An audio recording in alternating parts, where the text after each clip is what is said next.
Good evening, everybody. Good evening, everyone.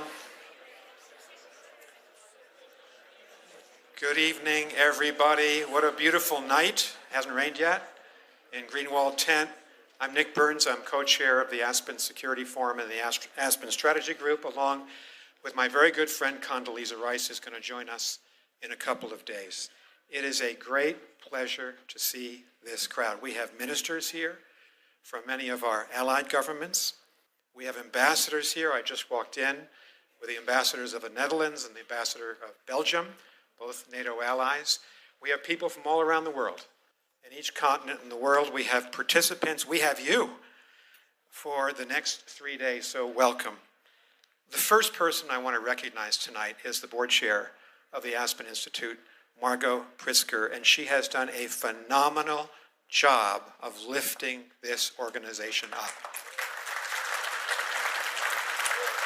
Thank you, Margot. The second person I want to recognize is the guy sitting beside her, who is a valued member of the Aspen Strategy Group, close personal friend, Tom Pritzker.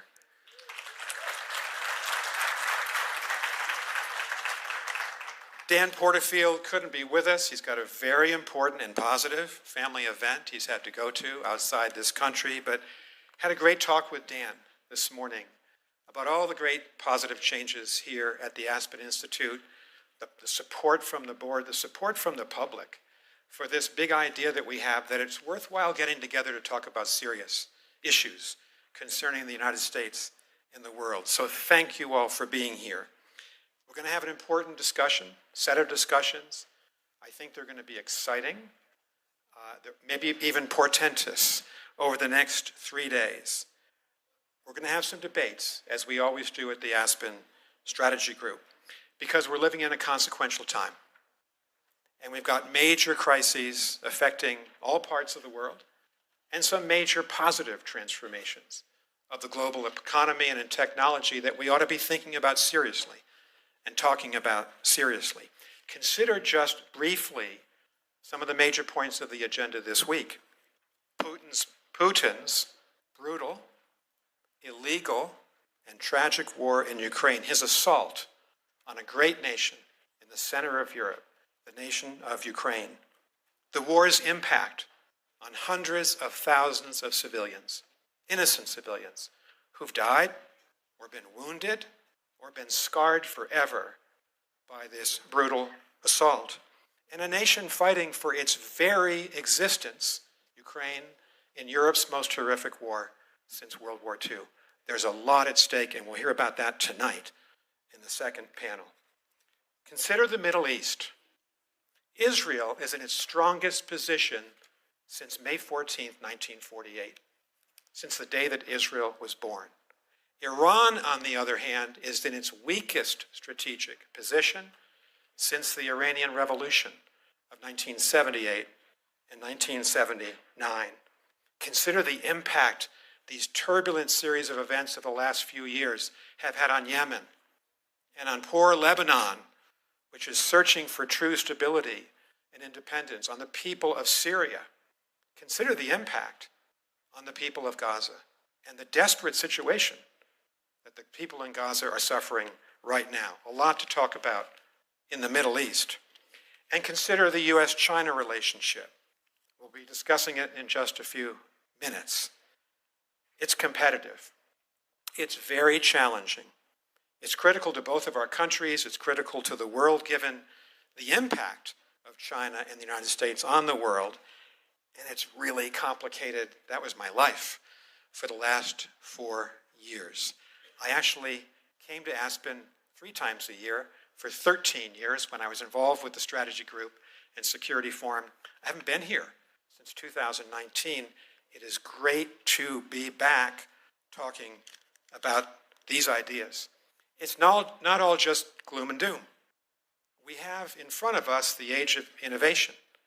And a lot of the people here from the private sector, from our research universities, in Europe, in Asia, in Africa, in Latin America, in the United States of America, and Canada, our great neighbor to the north, are engaged in AI, artificial intelligence, in biotechnology, in quantum, in a way that can drive human ingenuity, human progress forward positively if we do it right, or lead us to peril if we don't get it right. And so we'll have a lot of talk about that along with space and cyber in the next few years. But let me finish with a sad thought. We're here tonight because the person who stood at this podium and opened last year's session of the Aspen Security Forum was the great and unforgettable Joe Nye, and we lost Joe a couple of months ago.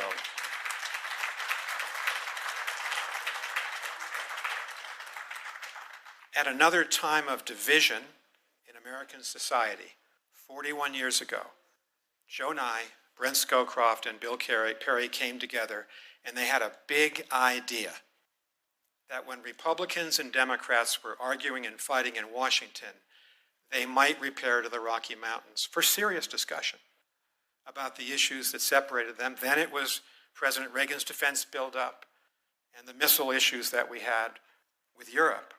That was a big idea. Joe, of those three people, was the person who was with this organization all the way through until May of this year, when he passed away in Massachusetts. And his core belief was that we had to be nonpartisan in this tent and in every other Aspen forum, that we didn't come in as Republicans and Democrats.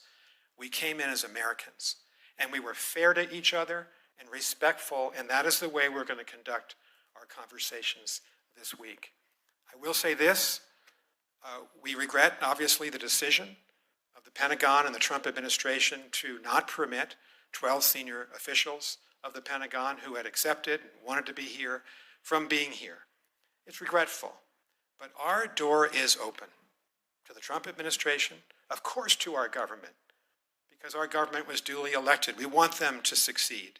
Our door is open this summer, next year, and every year, because that's the American way. Thank you very much.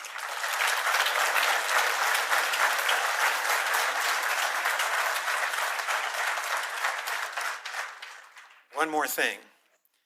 The person who has really lifted up the Aspen Strategy Group, who has expanded our membership, expanded the way we think about our job, is Anya Manuel. She's done a terrific job as our executive director, and along with Neve King and Leah Batunis and our incredible staff, they've done so much to put this work together. So please welcome Anya Manuel.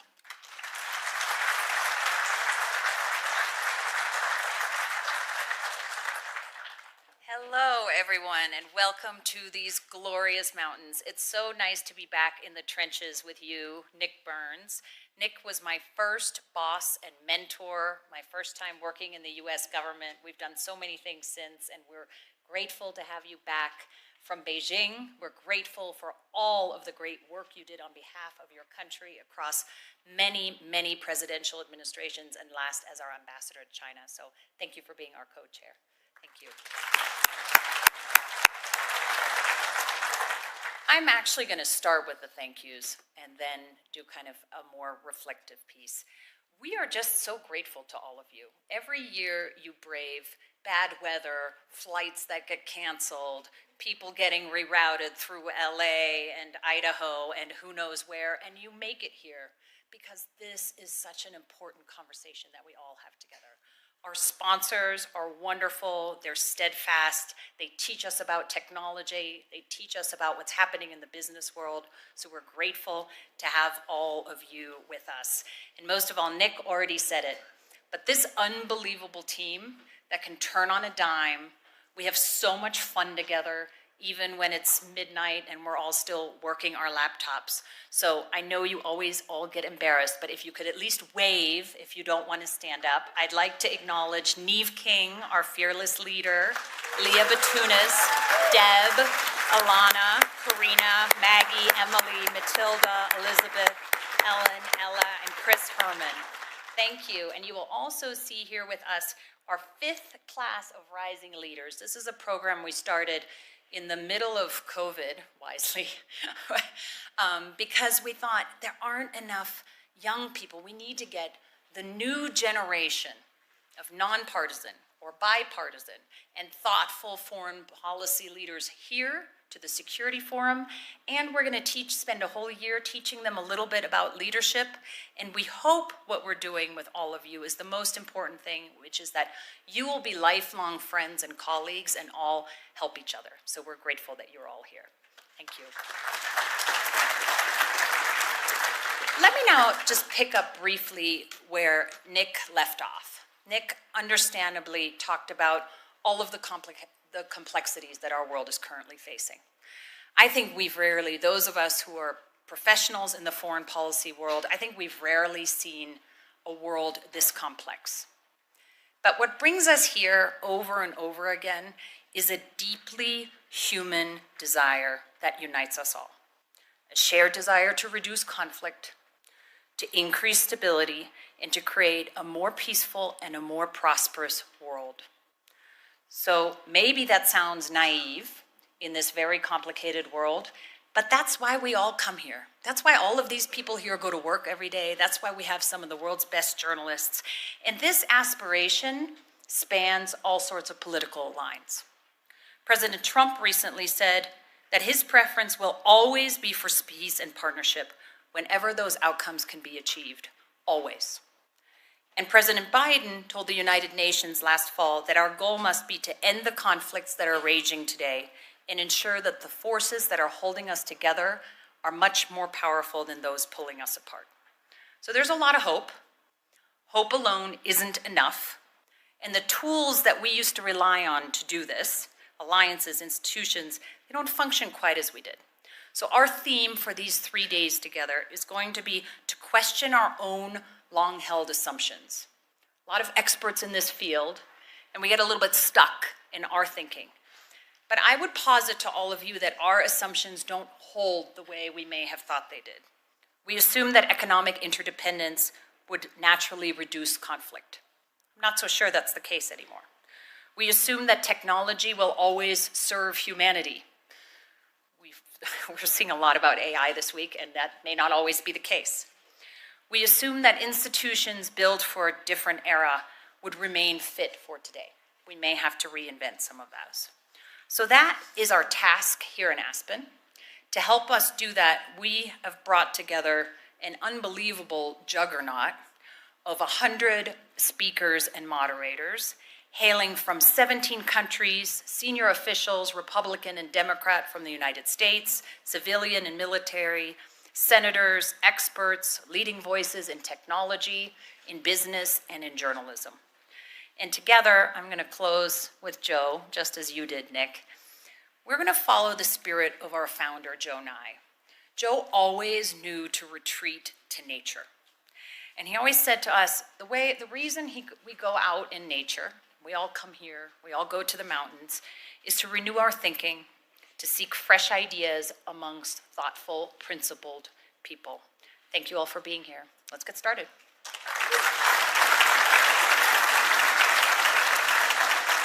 So it's now my absolute pleasure to welcome to the stage Nick Burns, recently returned from Beijing with real insight into what's happening in China today, and one of the world's great journalists, Zanny Minton-Bedoues, the editor-in-chief of The Economist, for a conversation about China. Thank you both for being here. Thank you. Good to see you, Nick. Thank you, Anya. I'm delighted to be here. Again, I have to confess, I've had the pleasure of 2 Aspen trips within 1 month this year. I came to the Ideas Festival and now here. I'm thrilled to be here and thrilled to have this conversation with you, Nick. It seems, I think, apposite that we start this gathering with a conversation about US-China relations, because it is really the single most important geopolitical question of our time. How those relations evolve, how the US deals with an increasingly formidable, authoritarian, occasionally aggressive, competitor, rival, potential adversary, will shape the world of the 21st century. It will shape the world the rest of us live in. And I think it's increasingly shaping the US. It's important, I think, to remember the impact that concerns about China, changing policies towards China have had on the US in the last 10 years. There's actually a remarkable, I think, bipartisan consensus in a country that is incredibly polarized. The one thing you can find pretty much everyone agreeing on in Washington is that you need to be tough on China. Now, there's differences between the two sides on tactics, but I would submit that there is a pretty general view that this is the most important thing for the US to get right. And from the outside, and take this as the observations of someone from the rest of the world whose life and world is going to be shaped by this, I think it is possible that the US doesn't even, given all of that, realize the scale of the import of getting this relationship right. We are, as we will have already heard from Anya and we'll hear again, we're in the foothills of the AI revolution. So we have this geopolitical rivalry at a moment of tremendous technological change. So how this rivalry pans out will shape the economy of the 21st century. It may determine who has an unassailable lead. It will, heaven forbid, we can avoid this, but it could lead to the most catastrophic conflict if we get this wrong. And finally, I think there is a risk that in its approach to China, the US risks potentially losing sight of what it is that makes the US great. There is, and I'm going to, hopefully I can rile you a little bit, this is why I'm saying this, there is a risk that in its concerns about China, the US loses sight of the openness, the competitive market, the attraction to immigrants, the kinds of policies that make the US great. And I think it would be catastrophic for the world if in a focused rivalry with China, the US loses what is great about the US. So there you go. There you've got my views to start with.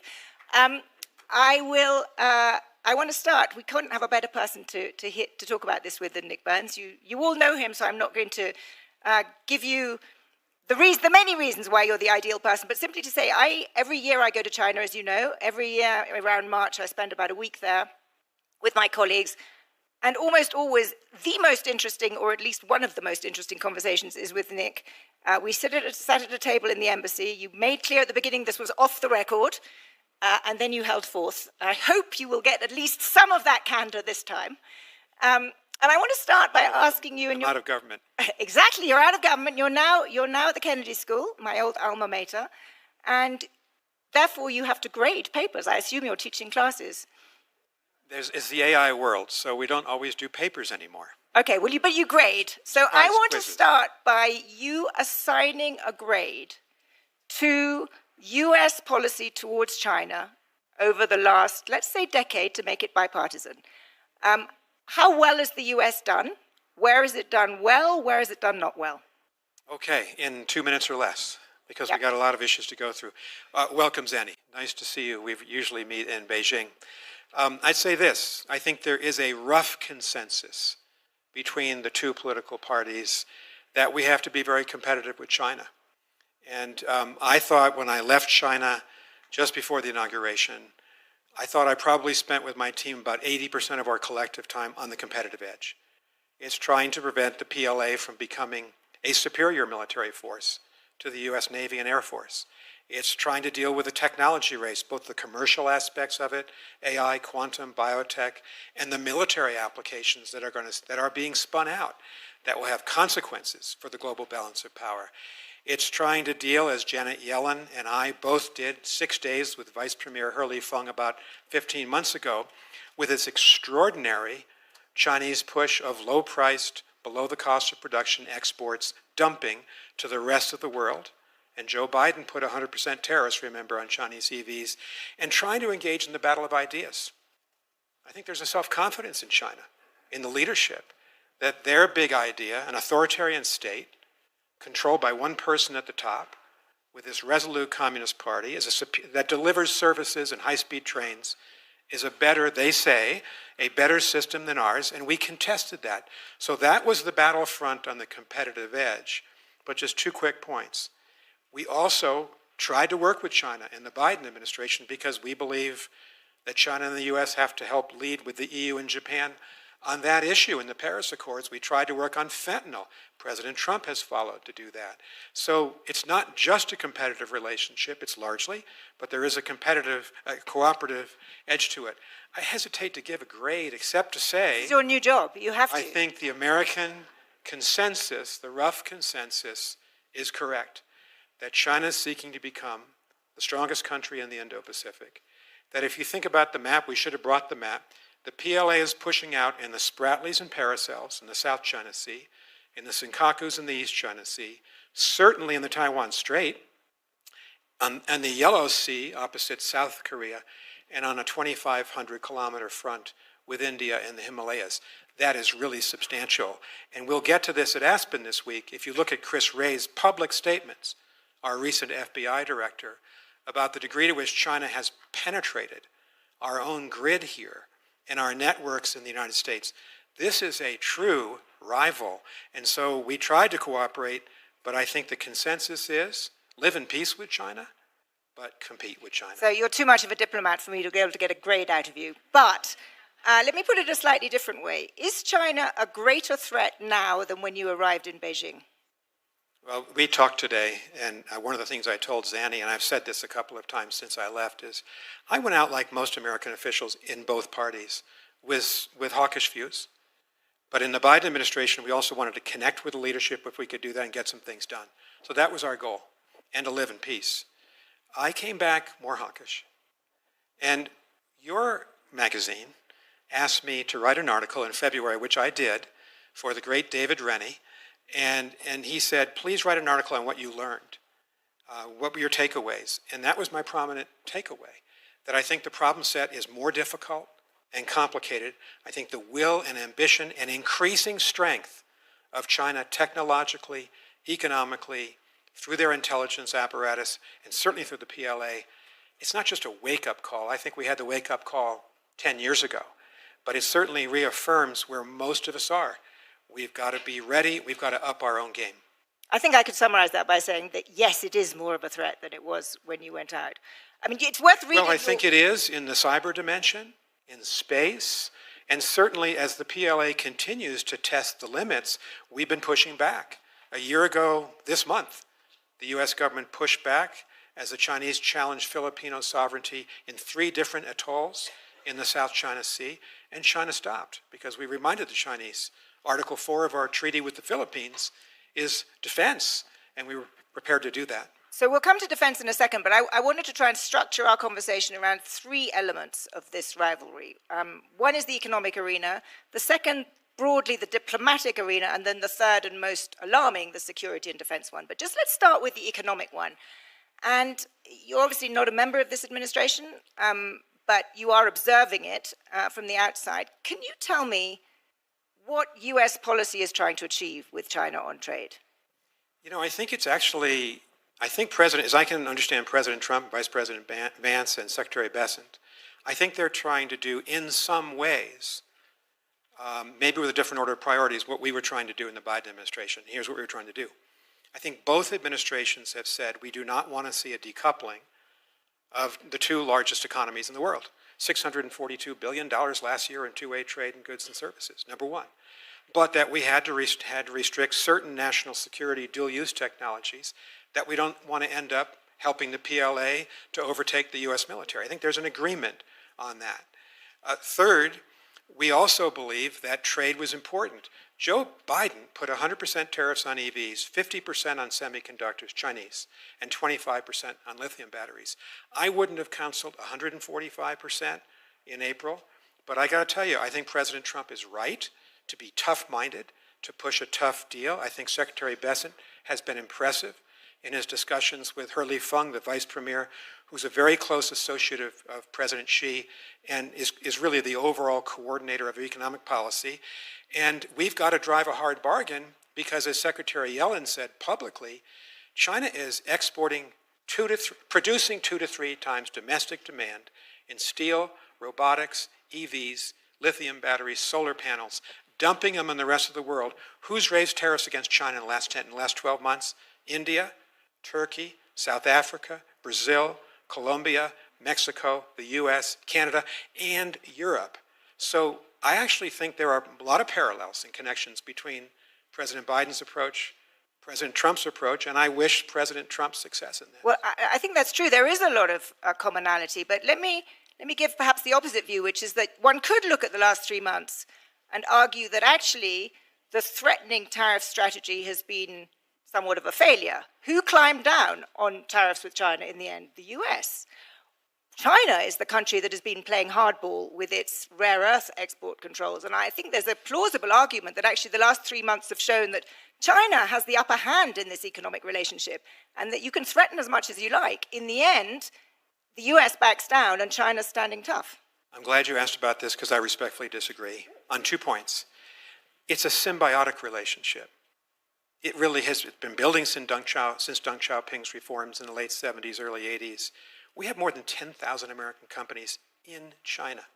We've got multiples of that trading with China from the United States. It's really important to us. It's also important to the Chinese. We're their largest export market. I think one of the reasons why I would predict there's going to be a trade deal. Logic and self-interest will lead both of them towards a deal, and there can't be a summit meeting, I think, Chinese wouldn't have it, without a trade deal. But why is that going to happen? Chinese, it was very clear, I was in China during our election day, and I knew the moment that President Trump won, I began hearing from Chinese officials. They were preparing for a showdown, but we were too. And President Trump and Scott Bessent were prepared. Yes, the Chinese withheld rare earths. We withheld ethane. We withheld critical components in the semiconductor industry. I think it was kind of a standoff. Right now, unfortunately, I see a lot of articles saying there's been an agreement. There's no agreement. There's a truce. But the truce, I think, will lead both sides to climb down eventually, not at 0% tariffs.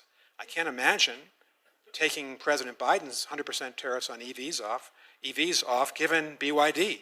So I guess I see it a little different. But what is this, and you would expect this from me as someone who runs a magazine that fights for free trade, but I'm still trying to understand what the strategic purpose of this deal would be. What would be the definition of success in a deal with the Chinese? Well, our principal problem in trade with the Chinese has been for the American companies, particularly the manufacturing companies that are in China, and many of them have been there for several decades, the playing field is not level. One of the things I did, I met nearly every CEO who came through China, and I felt that was a good use of my time. Story after story about forced technology transfer, about not applying the international rules concerning intellectual property thefts, and that goes on in spades in that country.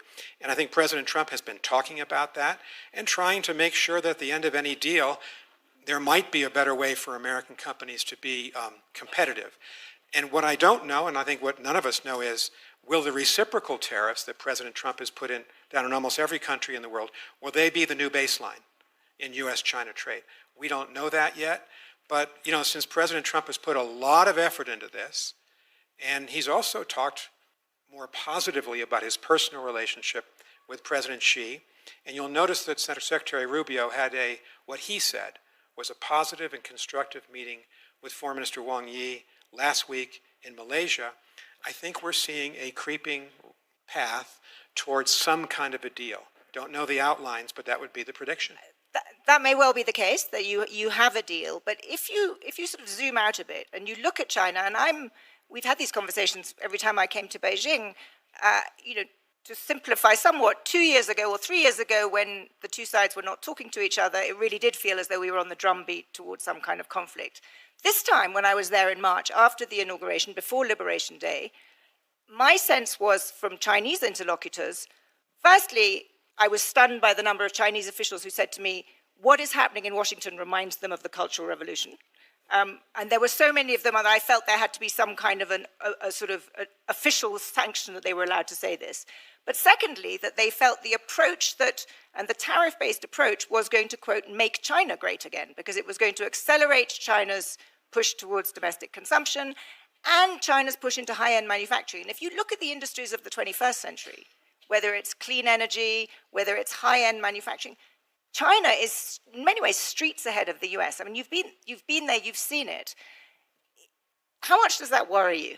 And how much is this tariff policy the appropriate way for the US to retain its economic lead? Well, let me just talk about the tariff policy towards China. I think that's your question. I think President Trump is right to be tough-minded. I see him heading for a deal with China. Now, on the rest of it, these global reciprocal tariffs, I actually supported what President Obama and his U.S. Trade Rep Mike Froman proposed in 2015-16, and that is a big free trade deal in the Indo-Pacific, and you see the consequences of that. China is the leading trade partner of 120 countries in the world. All of Southeast Asia, all of Central Asia, parts of South Asia, nearly all of sub-Saharan Africa. And as we were flying into Lima, Peru for President Biden's last summit meeting on November 15th of 24, the New York Times had this extraordinary color-coded map. In 2002, the United States was the lead trade partner of every country in South America.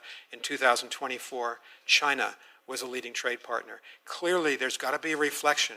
I know it's not fashionable in an era of industrial strategy and also of protectionism to say, we've got to look again at free trade, but China is outpacing us. And with that trade, and with $1 trillion spent, and that's the rough estimate of the Belt Road Initiative from 2012 to 24, China has enormous clout in the global south. One of the questions Zanny asked me earlier today is, what do you regret? And I think what we should regret, the United States, is the loss of influence and even competitiveness in the vast global south. I'll just give you one example. The Chinese locked up 1 million Uyghurs in Xinjiang province between 2017 and 2019. And the party secretary of Xinjiang told two of my European ambassadors this past autumn that they had done that. They're now trying to cover it up.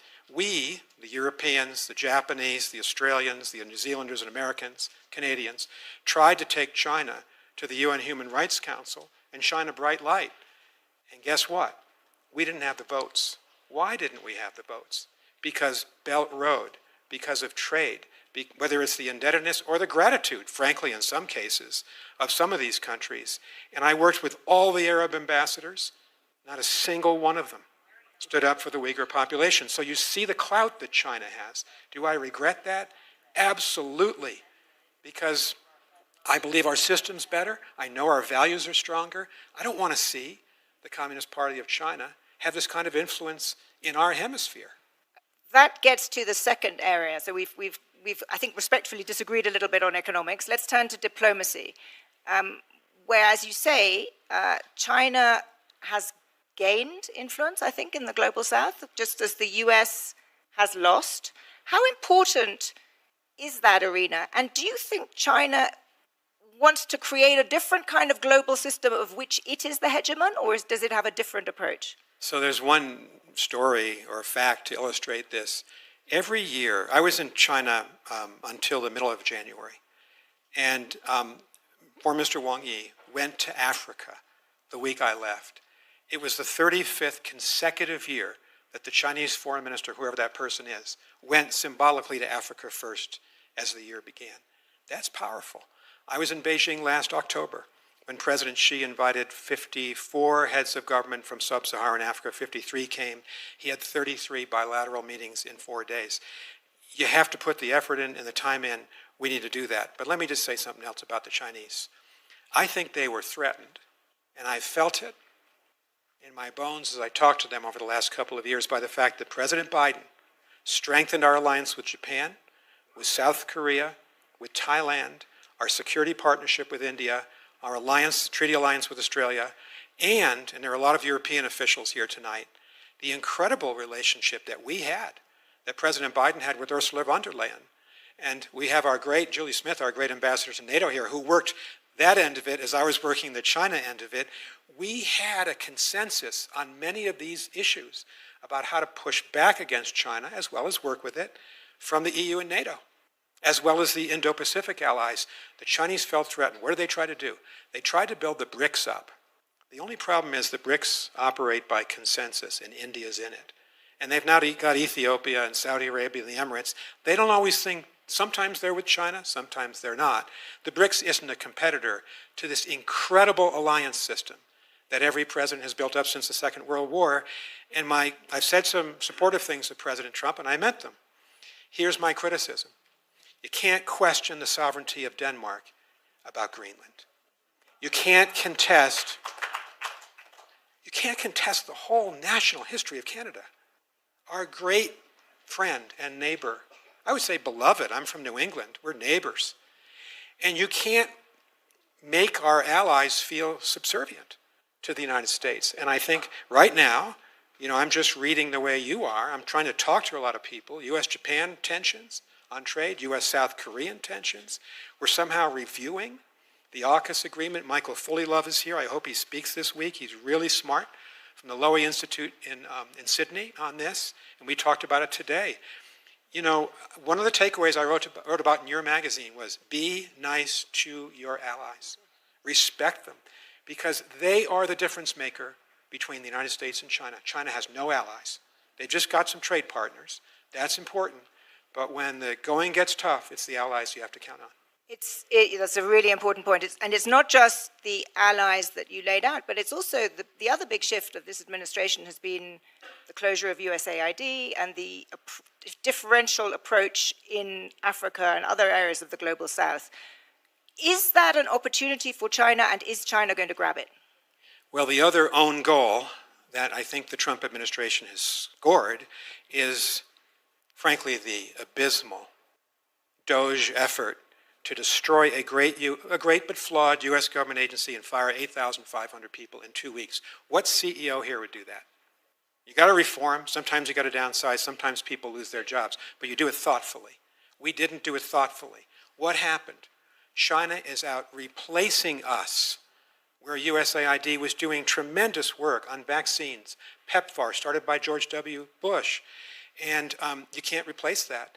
The other thing that I regret was concomitant with it. We shut down the Voice of America, and we shut down Radio Free Asia. We thought we had several hundred million listeners in the Chinese-speaking world, in mainland China, in Thailand, in Malaysia, in Singapore, and they were telling the truth to the Chinese people. They were getting through the firewall. We shut them down. What happened? And I think the New York Times did a really good story on this the other day, and that is CGTN and China Radio just replaced the VOA hours in Indonesia and Ethiopia. You know, their national TV program would give VOA an hour. Now it's been given to the Chinese. So you can't compete in this public diplomacy realm, in the aid realm, in the trade realm, unless you're offering something to people.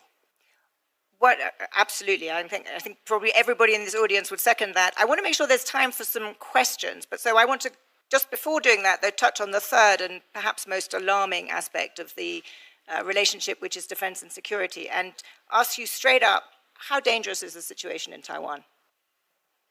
I think Taiwan is ultimately the most dangerous point on the map between the United States and China. And I was in Beijing on August 2nd, 3 years ago, 2022, when Speaker Pelosi visited Taipei. And by the way, we supported her visit publicly, and I supported it privately with the Chinese and left them in no doubt about that. But the consequence was, since 1954, there's been a median line in the Taiwan Strait. The Chinese forces, the mainland forces, had not really gone beyond that median line permanently, but now you look at the status of forces both on the sea, this is PLA Navy, in the air, their sorties, they're well beyond, they've created a new status quo, well beyond the levels of activity. And I think what most people think about, and I was asked about this in an Aspen program yesterday, well, are they going to invade over 100 miles, of open water? I think the first thing to worry about is a creeping strategy of blockade and of almost strangulation. And that is something that the Chinese have the capacity to do. They may have the will to do. And here again, so important for us. And I went in with my European colleagues, my Japanese colleagues, together to the Chinese to say, if you do something in the Taiwan Strait, there's going to be massive sanctions by the EU, the United States, and Japan. That's 60% of global GDP. I think the Chinese recognize that. And we're just trying to deter them. And so the Biden strategy was to build up the defenses of Taiwan. I'm very glad to see the Trump administration continuing that. And I hope there's been a realization that part of the battle here, Zanny, is that we need to support Ukraine. Because if the Chinese see that Putin gets away with murder in Ukraine and with a huge historical crime, I think that will change for the worse Chinese thinking on what could be possible in Taiwan. I think they'll conclude in China, if the US and Europe didn't save Ukraine or protect Ukraine from Russia, why would they stand up to us on behalf of little Taiwan? And I tried to disabuse the Chinese of this notion. You know, we've had this policy for 52 years of strategic ambiguity, but look at the facts. President Biden was a big supporter of arming Taiwan, and it's good to see the Taiwanese do two things in the last year: acquire and begin to produce drones at a massive scale, and to achieve attack weapons as well. That can be counterproductive for the Chinese Navy. So strategic ambiguity became a little less ambiguous under President Biden. Do you think, for good or ill, he was pretty clear on several occasions. Do you think President Trump would defend Taiwan if there was an attack or indeed a blockade? I don't know the answer to that question. I mean, it's a really serious question. I can't speculate. I've seen, you know, statements from the campaign which were not encouraging. But then again, I mean, I was appalled when my wife Libby and I watched what happened to President Zelensky in the Oval Office in February. I was appalled when President Trump confused who the victim was and who the aggressor was in that conflict. But then look what happened Monday. And for everyone who's been a critic of President Trump, and I've been a critic, I came out yesterday here in Aspen and said, good for President Trump and Secretary General Mark Rutte of NATO, Europe, NATO and the United States, and we have a NATO foreign minister here from Latvia. We're going to supply weapons together to the Ukrainians. So, and President Trump seems exasperated by Putin. Good. Let's see if it's permanent. We've got to keep the pressure on, but this is a promising, we hope, turnabout by President Trump. Let's open for a couple of questions in the time we've got left. Yes, lady there, 3 rows back. If you could wait for the microphone and keep it very short so we can get a couple in. So my name is Anniken, I'm Norway's ambassador. I wanted you to say something on the relationship between China and Russia. Excellent question. China and Russia. Okay, I think it's a serious strategic alliance, and it's grounded in two aging, and I can say that because I'm aging too, but a little bit younger than both of them, two aging autocrats. And they have met 52 times. They've called each other their best friends. I think that they have cemented, for the time being, I don't think it's forevermore, a very important strategic alliance between the two countries. I was exasperated by the Chinese in February, March, April of 2022, when they told me we're neutral in the war. They're not neutral in the war. They've protected Russia at the Security Council. They've supplied about 90% of the microelectronics to the Russian Defense Industrial Base. They want Russia to win. And so the Europeans who are here, and we have the Foreign Minister of Iceland, Foreign Minister of Latvia, we have a lot of ambassadors here. I hope they can all speak up this week. They've been exasperated. You know, for our European friends and allies, this is an existential issue. Europe's been divided by Putin between an autocratic Russia and a democratic West. And the Europeans have really put a chill into the EU-China relationship because of this. Chinese are normally, I think, quite good diplomatically, quite sophisticated. They missed this. They were shocked that Europe ended the investment treaty back in 2022, and Europe joined us in sanctions against Chinese companies who were helping Russia. And I know there's an EU-China summit coming up. It doesn't look like it's going to amount to much as long as the Chinese are in the Russian camp, and they are. One more point. There were a series of unequal treaties between the Qing Empire and the Romanovs, and it's interesting, you know, everything's controlled in China. In my last few months in China, obscure academics in regional Chinese universities wrote articles that were published about these unfair treaties. The Chinese remember. And so I don't think this is an alliance. Our alliance with Europe is forever. I don't think this China-Russia alliance is going to take them into the 2040s or 50s. But these two early 70s guys who want to cut the United States and Europe down to size, and Japan, I think it's real for the next, as long as they're both in power, which may be, who knows, another 10 years. Thank you. Fourth question, yes, gentleman there. There's a microphone coming, if you could just wait for that so everyone can hear your question. Nick, it's Jonathan Broder from Spy Talk.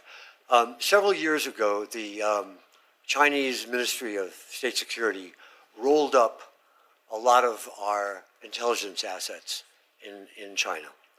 And under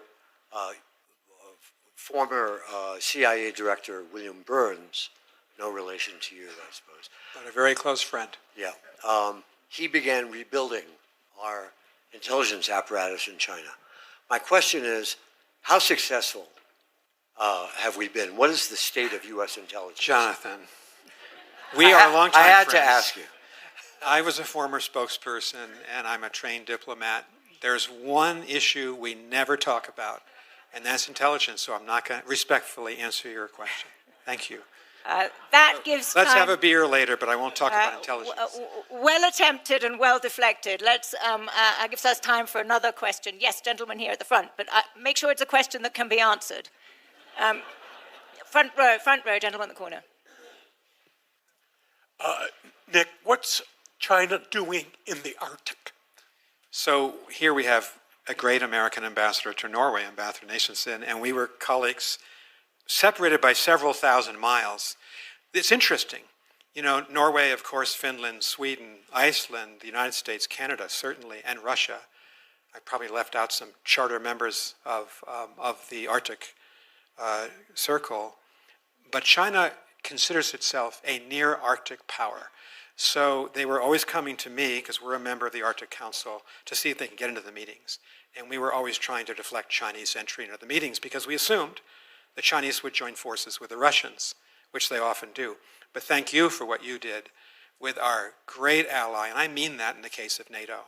You know, pound for pound, the Norwegian military has been beside us in every war. And I want to say one more thing about Canada, because it's such an acute issue for us. On 9/11, I was the ambassador to NATO. And the very first person who came to me in Brussels was the Canadian ambassador, David Wright. And I'll never forget what he said. He said, "We're with you. We think we should invoke Article 5. The entire alliance will be with you.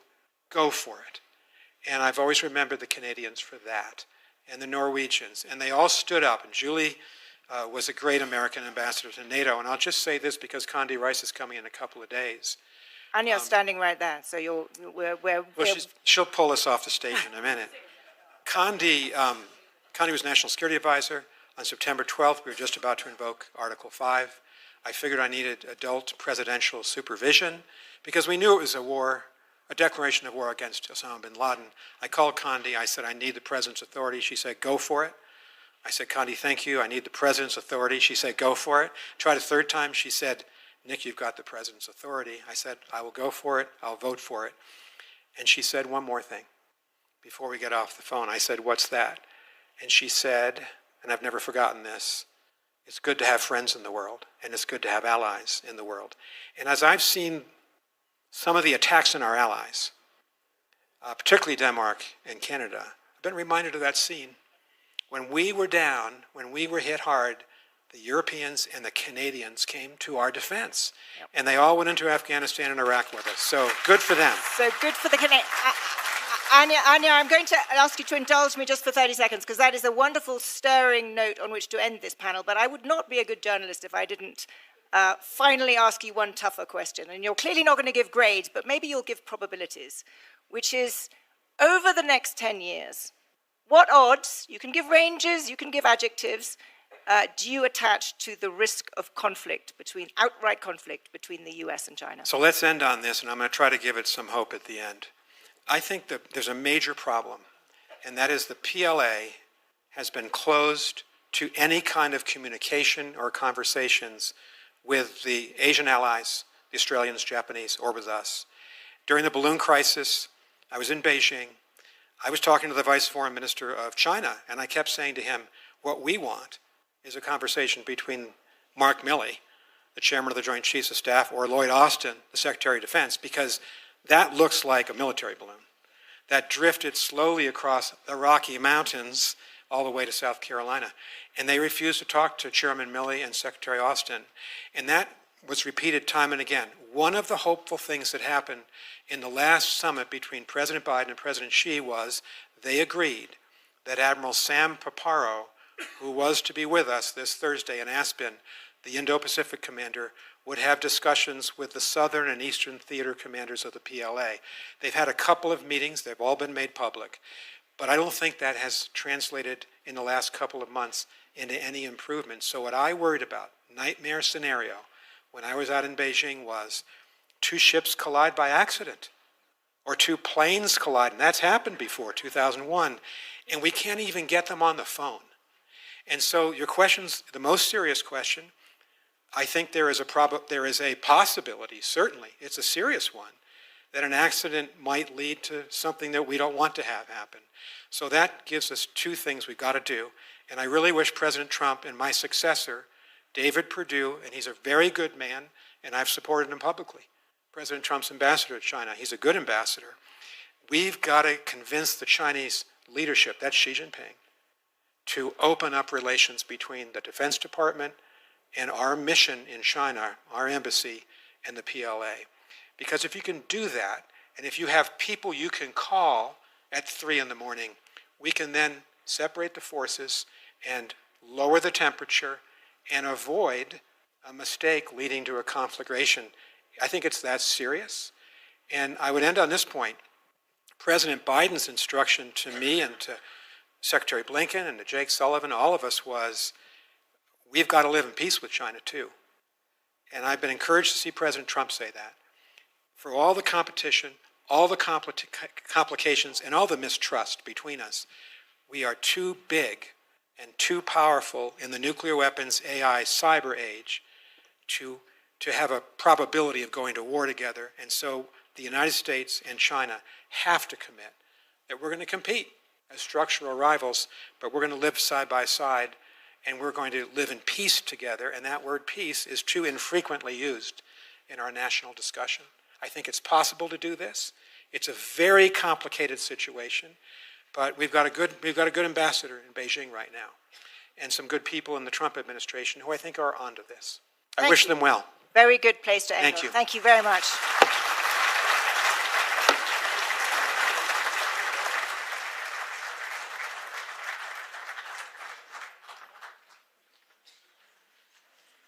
Thank you all. You just got a real front row seat at what's going on in U.S.-China relations, and we're now going to give you a real front row seat on what our European friends and allies see happening in Ukraine and more specifically in Russia. We have an unbelievable lineup for you all this afternoon.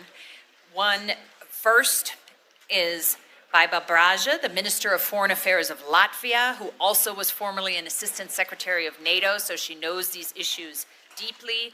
Wolfgang Schmidt, who until very recently was what in our system would be like the White House Chief of Staff, the chief officer for the Chancellor Scholz in Germany. He looks much more rested now that he's out of office.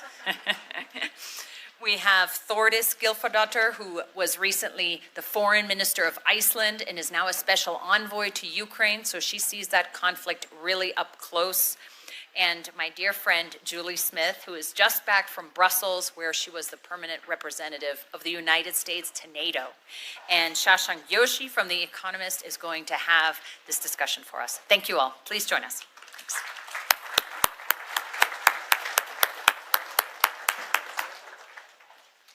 You just come up the middle. Just come up the middle. There you go. Thanks.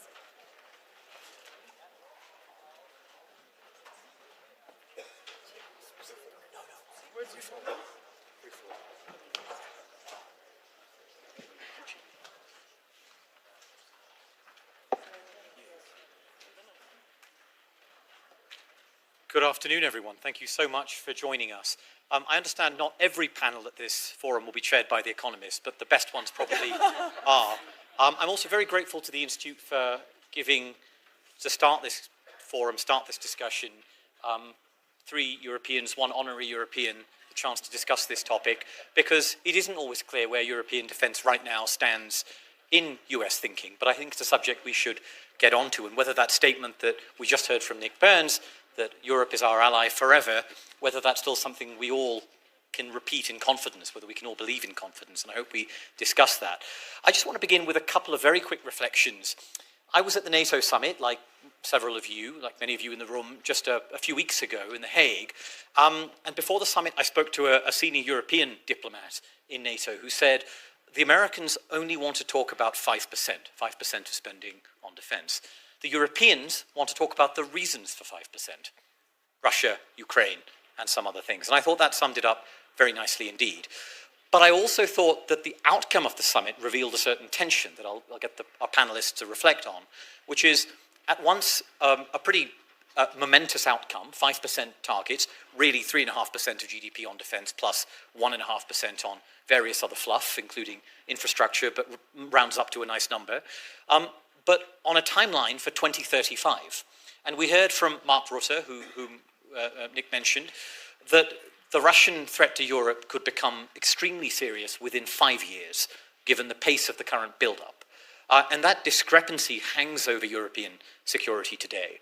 And the final reflection I have is the contrast between the mood that many of us heard in Munich.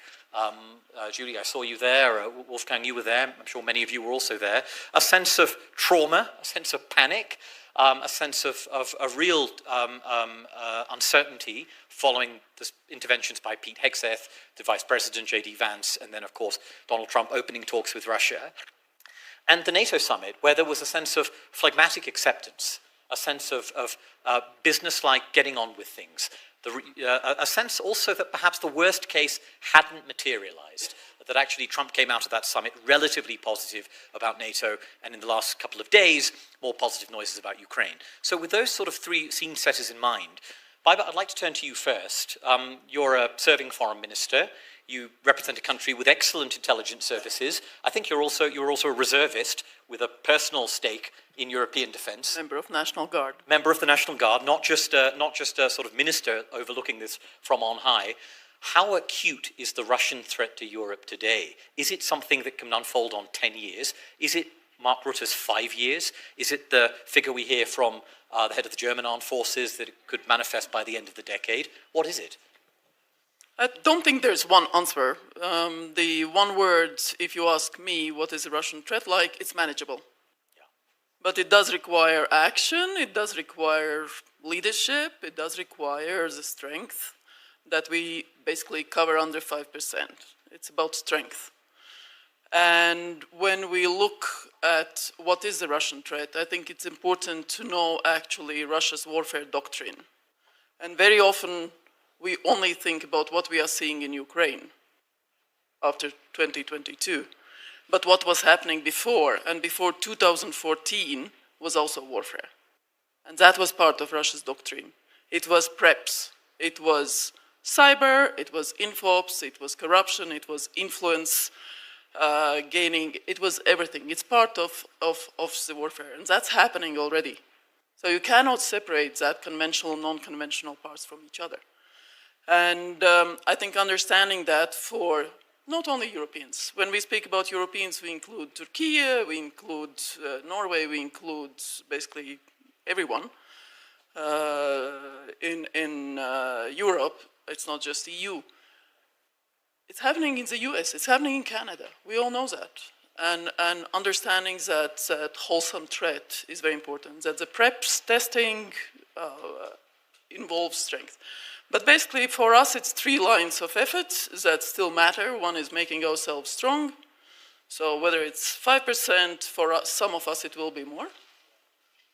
Because the external border of the EU and NATO, it's not just abstract 1.5%. We are already at 4% purely militarily. So strengthening civil border, you know, the border guards and so on and so forth, customs, but also militarily, ISR, everything. It involves a lot of resources. It doesn't come back to the economy always. That's an issue. You need the GDP to have those 5% from. So the economy actually matters. That's why all the trade disputes actually don't help anybody in that respect. And then, of course, we need very clearly to weaken Russia. That's the cheapest way to sort of delaying Russia's threat that could become more conventional. And strengthening Ukraine. That's the short-term, medium-term issue. And strengthening Ukraine, it's great what President Trump has been doing with regard to coming to the decision-making that, yes, Putin is just bluffing his way through and trying to delay any sort of decision-making in Washington or elsewhere. but in the same time also clearly recognizing that there is not a single indication in Russia that they want peace. Nothing, not one little bit. Some of the sort of more hidden questions in the questionnaires that are still being done in Russia do show change of attitude with regard to concerns, with regard to the attitude of possible peace with Ukraine and so on and so forth. But in power structure, no change. Politics, military, economy, private sector, religion, media, everything about the war. And so we cannot expect that threat diminishing, whether that's on conventional, on nuclear, or sub-conventional part in the Russian warfare doctrine. So threat is real, it's there, and it's manageable, but it requires strength and clear commitment to weaken Russia, sanctions, and so on and so forth. So deterrence holds, deterrence can hold, and the view expressed by Secretary General Rutte that if you don't spend 5%, start learning Russian, that may be a slightly unhelpful view in your framing. Secretary General is different from Secretary General before. certainly more effusive in his text messages. And he, you know, he expresses himself differently, just like US presidents do. But again, speaking about where we are with the US, it's pretty straightforward. I mean, all the US administrations have said to nations in Europe who are not spending on defense, because you can't say Europeans, because we are Europeans, we'll be spending more than 5%. We'll come back to Europe in defense. But those messages wake people up. And the way President Trump spelled it out, yes, it's very sometimes different, but in the same time, both in his first administration and today, it does bring results. It does bring results. Thordis, can I turn to you, given your involvement in Ukraine and your prior experience as well?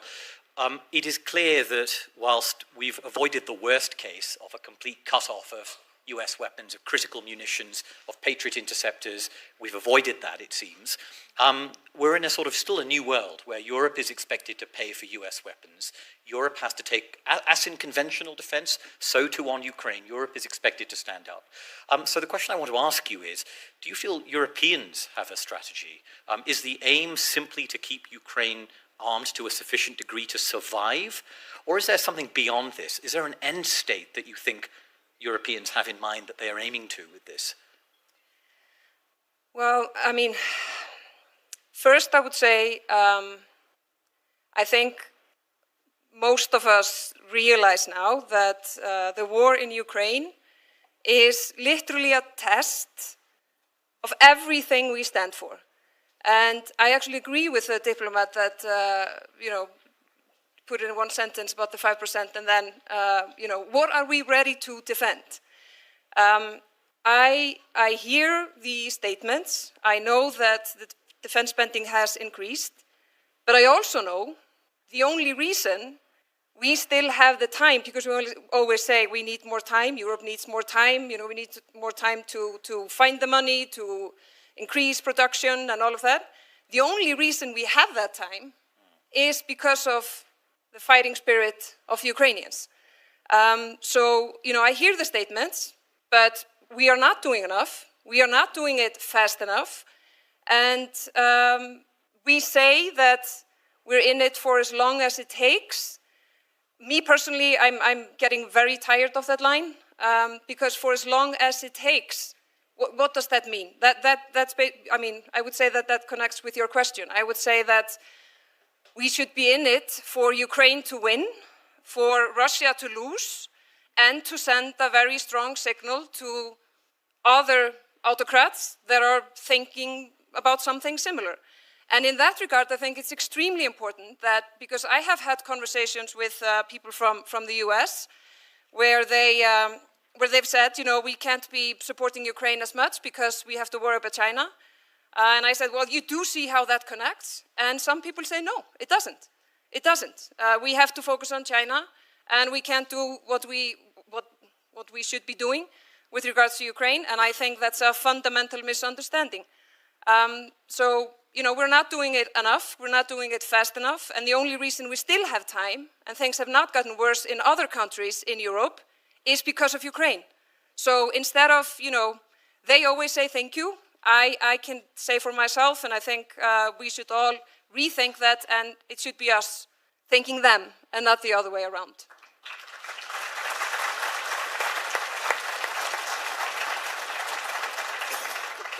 I imagine there are a great number of Europeans who wholeheartedly agree, by many of those in your region, but there are also a great many who would not, and would say that realistically the end state is going to be arming Ukraine to achieve an imperfect diplomatic solution in which we will give up many unpleasant and unpalatable things.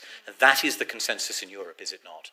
Yeah, but I mean, again, I think we also have to understand what they are fighting for. The Ukrainians are not only fighting for their internationally recognized territories. They are fighting for a change in how the society operates. They are fighting for a society that they've already made a decision that they have become and will continue on that path. So for them, it's not only about the territory. It's about what kind of society they want to have. So yes, there might be, let's say there was a ceasefire. There would be some sort of peace negotiations.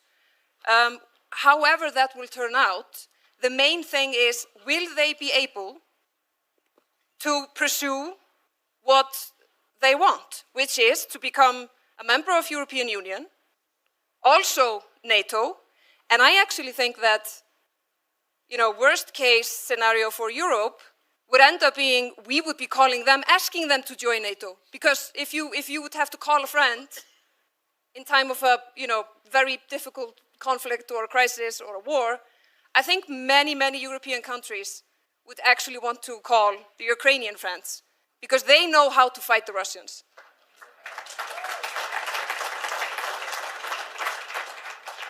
Wolfgang, I appreciate your views on that, but also more broadly, I'd like to put a broader hypothesis to you, and you can tell me if you agree or disagree, which is that the sense is now Europe has bought itself some time. It's in the midst of, the title of our panel is Tanks But No Tanks. I think that would have been completely fair as a title many previous years. Maybe it's a little bit less fair this year when certainly your country is in the midst of a huge tank buying spree that puts many other countries to shame on the sheer scale of the armor it's procuring, as well as many other capabilities.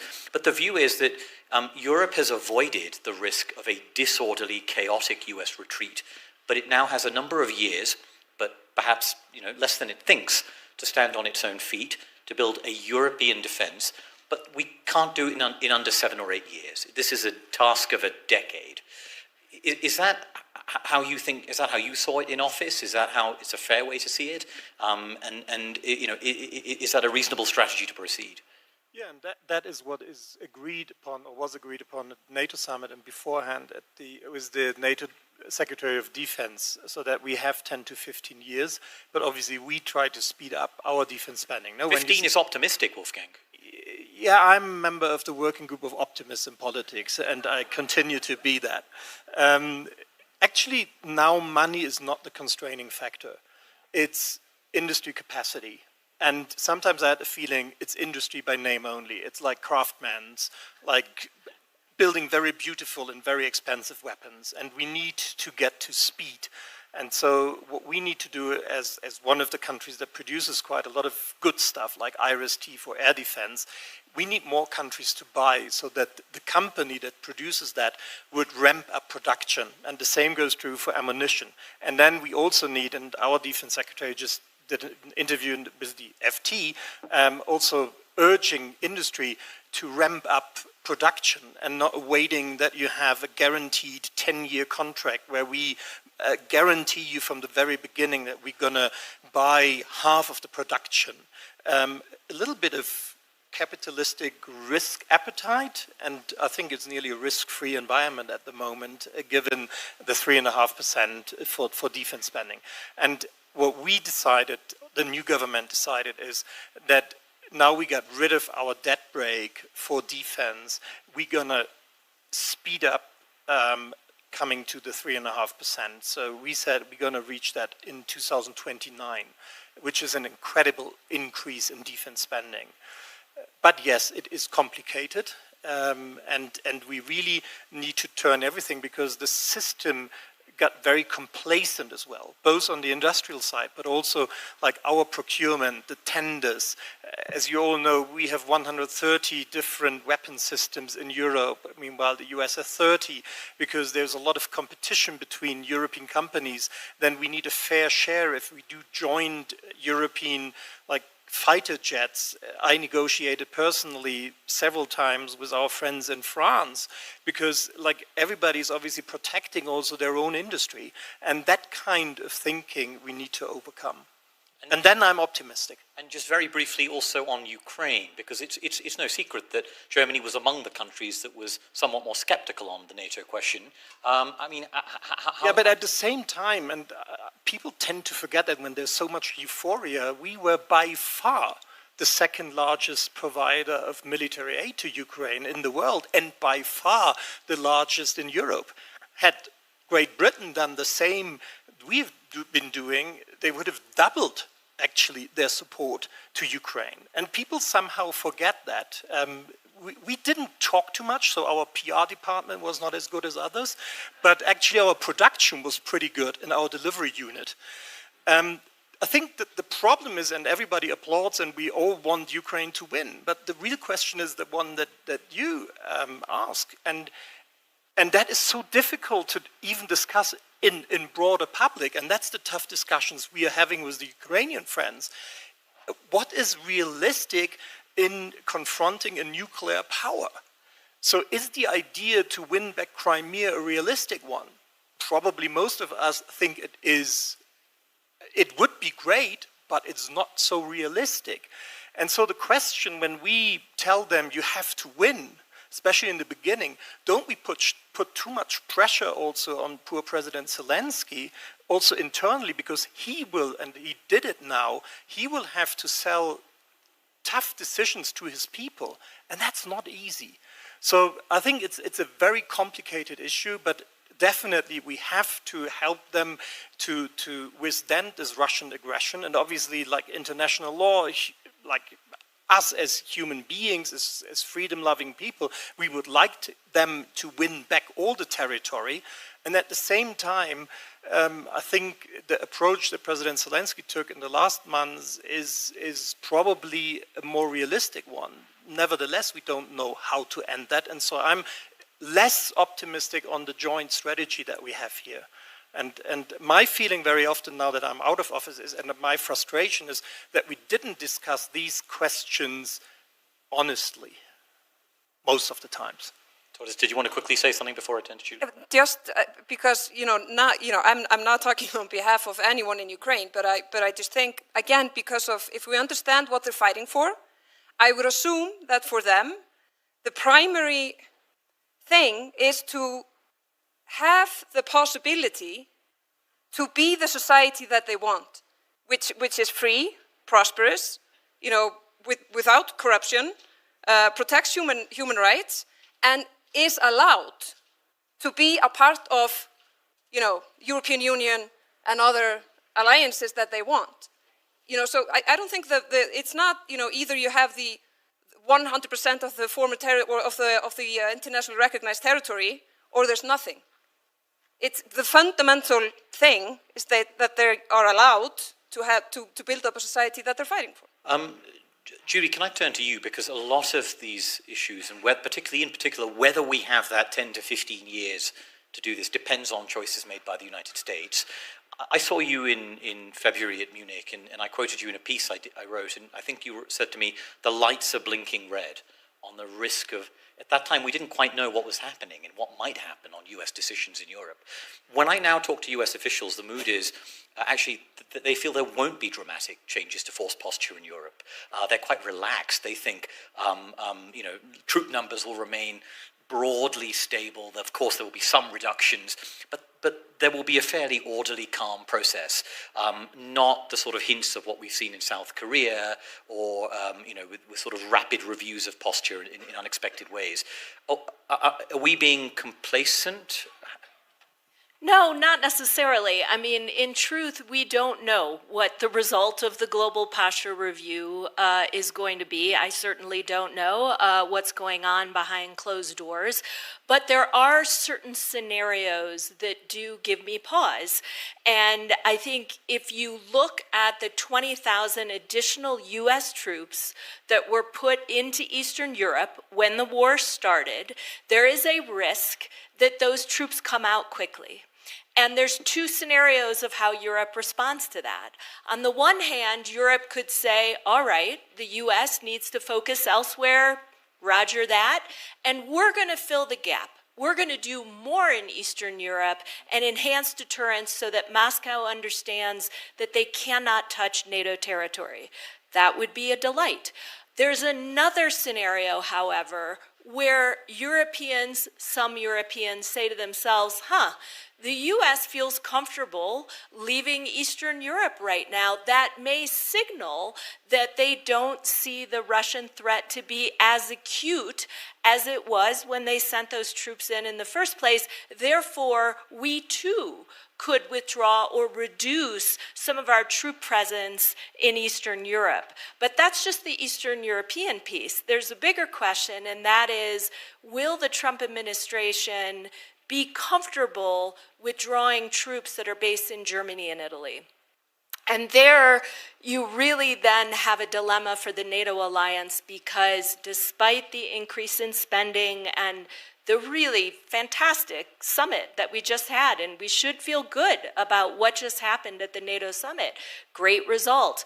But as we have also noted this evening, it will take time for Europe to spend those resources in a way that it could make up for any gaps in any of those three locations, particularly as it relates to the enablers, things like lift, air-to-air refueling, missile defense.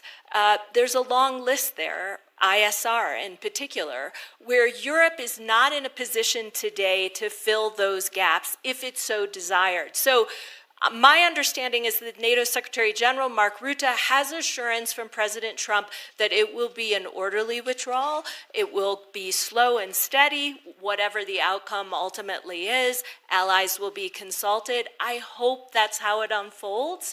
But I think based on what we've seen over the last couple of months, I think it's understandable for all of us to question whether or not it will unfold as planned. I'm going to come back to you in just a second, Julie, but first, when you look at those two possible European responses to the vacuum that's left, or the gap that's left, a reinforcement of Eastern Europe, a sense that we'll do more to deter in the way that you said at the beginning, or a sense that actually sort of standing back a little bit with these threats not that acute. What are you hearing when you talk? I'm not asking you to name individual countries, but what mood are you getting out of your allies and partners on this? Listen, there hasn't been a single message that US is going to leave Europe. I mean, that's not the way the discussions take place. That's not how the discussion goes about. We have to be very aware that those capabilities that US has in Europe not always are useful elsewhere. If it's about threats in the Indo-Pacific from China, that's actually quite different. We need more air and maritime forces. Again, I'm not going to go into details, but the military side really knows when they talk about it and what is needed, what is not. The same with the Middle East. We saw what was happening when the situation was brewing there. Very much of US posture was related, actually, to what they had in Southern Europe and Central Europe. And those 20,000 forces and President Biden's decisions were greatly appreciated. Quick, efficient, fast. They are training. They're not sitting in the barracks or something. They're actually doing very efficient training. And that posture changes. Like now we had the big Baltops exercise. It was entirely different from what we had had before.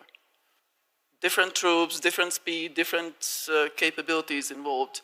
And that's what the allies in Europe are doing. We are developing the biggest single military range, brigade-size maneuvering with electronic warfare, live bombing, night flights, everything, drones, everything. The sort of thing it's harder to do in Britain or Germany. Where it's difficult to do elsewhere. And that is in accordance with the US requirements. And that is what interests the US forces. So we are in pretty good sort of relationship in terms of discussing and talking about it. But then, of course, the posture review matters because threats are threats. And Nick was just talking about where we are with China, and you didn't mention the nuclear, you didn't mention the conventional forces that China has, the space, and so on and so forth. And that's real, that's there. So we just have to be aware that it's all there. China is not explaining why it has done so. There is no real dialogue ongoing on that in substance. So not picking up the phones when it matters, but why the nuclear? Why such capabilities are being developed? And that's something that it's not only the US that realizes. China is enabling Russia's war in Ukraine. Russia would already have lost the war if not for China. I'm glad you raised China, and I wanted to connect the conversation to where Nick left off, which is, just Julie, to you for a moment. The UK has an aircraft carrier strike group in the Pacific right now. Germany has sent frigates in the last 18 months. The Italians have sent naval assets. There's a lot of European interest in involvement.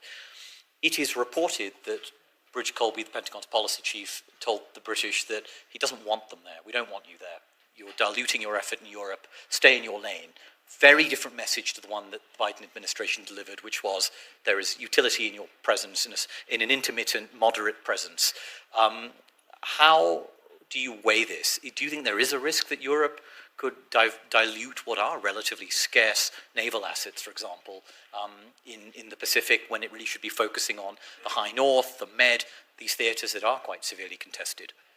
Well, it's more than just sending a frigate into the South China Sea. I mean, what we did at NATO through the last administration was to bring our Indo-Pacific partners closer to the NATO alliance. They were frequently coming through the front door of the alliance to brief allies on how they tackle things like cybersecurity attacks. I mean, in many ways, our friends in the Indo-Pacific face challenges from China that mirror how our friends in Europe are facing challenges from Russia. And given what Nick Burns just talked about, this deepening partnership between Russia and China, we thought it would be fruitful and productive, and it was, to bring America's Indo-Pacific allies together with our European allies. And it yielded some really interesting results. I would just note when North Korea sent 11,000 troops to Russia to fight Ukrainians, South Korea came into the alliance to brief allies on who those forces were.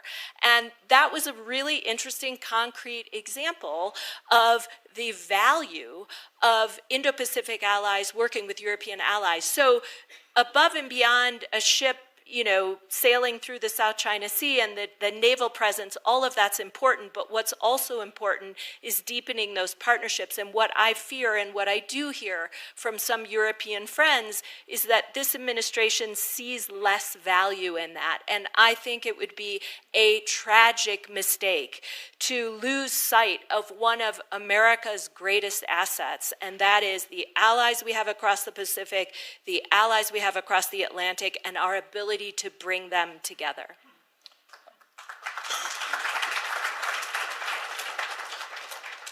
Wolfgang, can I turn to you and again ask, we've talked about US force posture in Europe and US intentions, but we sort of must circle back to the question that Zanny asked Nick about President Trump in Taiwan. And the equivalent on our panel is very simple, which is, do you believe that President Trump would meet his Article 5 obligations in a serious contingency? Yes. And we are trying everything to make sure that this will hold also in the next months and years. And I think the NATO summit showed that he also understands what is at stake. And so, yes, I do believe that it will hold. Can you just give us a line of reasoning to justify that conclusion? Well, for points. It's that I admire your optimism. He's talking a lot about stuff, and then at the end he's not doing a lot of what he was saying. And you're avoiding using a well-known acronym, but you're conveying yes, I know. the point. Yeah. My ex-wife is Mexican.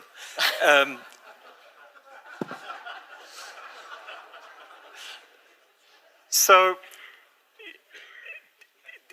I think there is at the end a belief also in the system, you might call the deep state, that we need allies. And obviously it's the final decision of the US president, but it's so interlinked what we see. And he probably also felt good at the NATO summit, and Mark Rutte made sure that he feels that way. And I think he sees, and we've seen that in Trump 1, and I know Trump 2 is different from Trump 1, that at the end, he was sticking to what we agreed upon. So that's where my optimism is coming from. But obviously nobody can look into his head.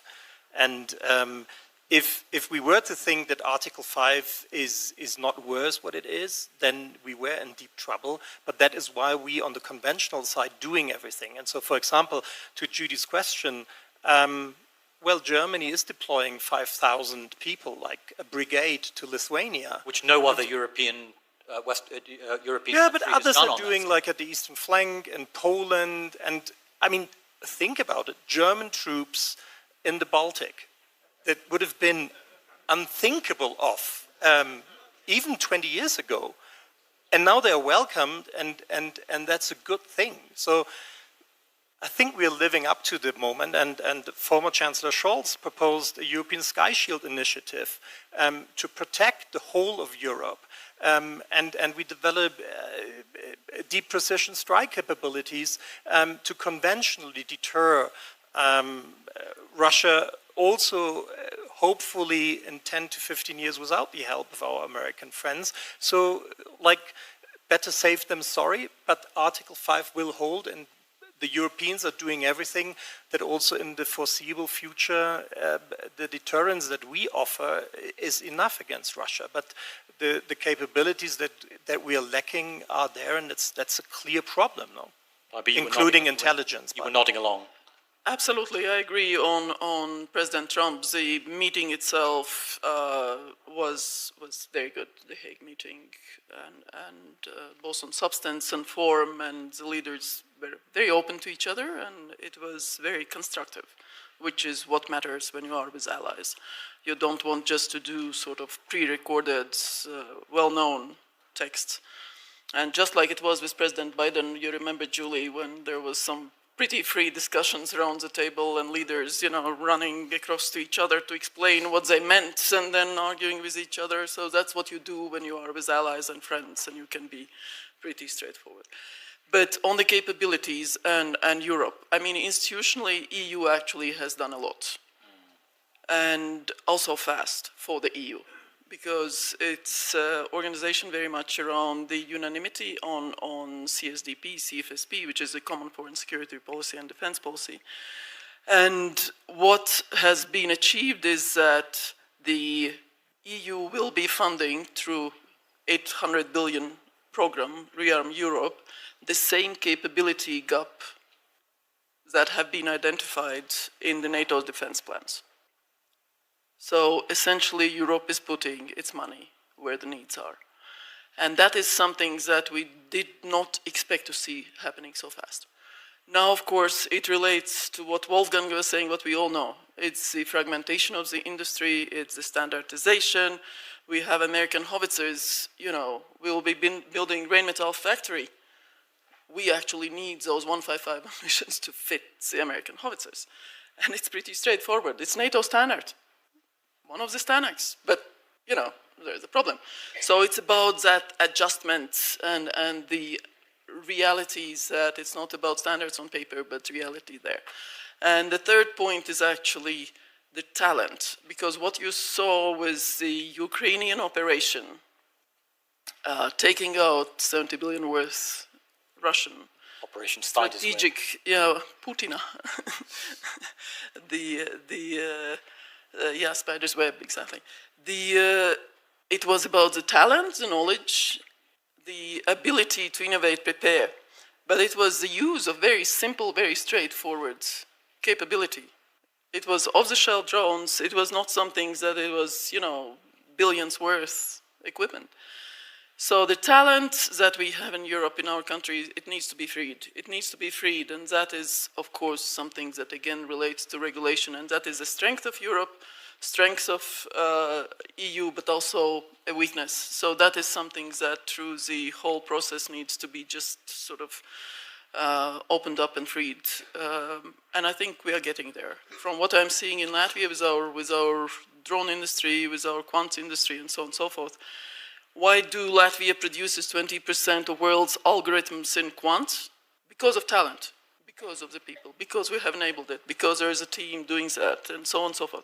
So we do have that, and putting it together within the alliance, and not forgetting that when we talk about Crimea or the south of Ukraine, Turkey has said, we will never accept it as legally Russian. We will never do that. They have a strategic interest in the north coast of the Black Sea not being Russian forever. And it's just, again, we keep forgetting when we talk about Europe that there is a geopolitical player that is very strong. And when Italy speaks about Libya and the concerns they have for Libya, we know how we need to work together with quite a number of other actors to actually address that threat. And that's, you know, not only migration, but all types of other issues. As we approach the end of our conversation, Torsis, can I come back to you and just to get a sense of whether this really is an inflection point in Europe, how serious this moment is. I talked about German rearmament and, you know, on an incredible scale, just incredible, and then cultural steps like the deployment to Lithuania, not to mention sort of, you know, many other things like the assistance to provide long-range strike, help Ukraine build long-range strike capabilities. But your country is also in its way undergoing a serious debate around the question of a standing army, the question of an intelligence service, which also speaks to the same really powerful current of change in Europe. Can you just give us a sense from that sort of high north, northern mid-Atlantic perspective?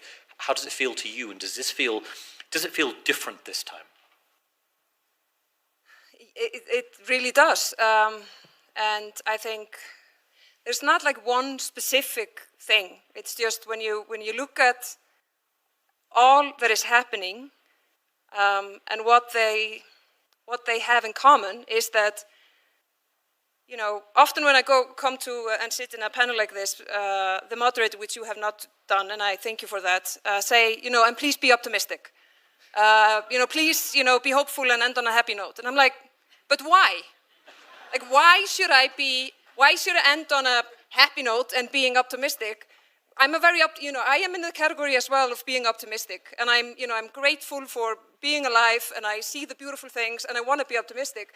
But if you just look at what is happening in the world, you know, I'm just not that optimistic. I'm sorry.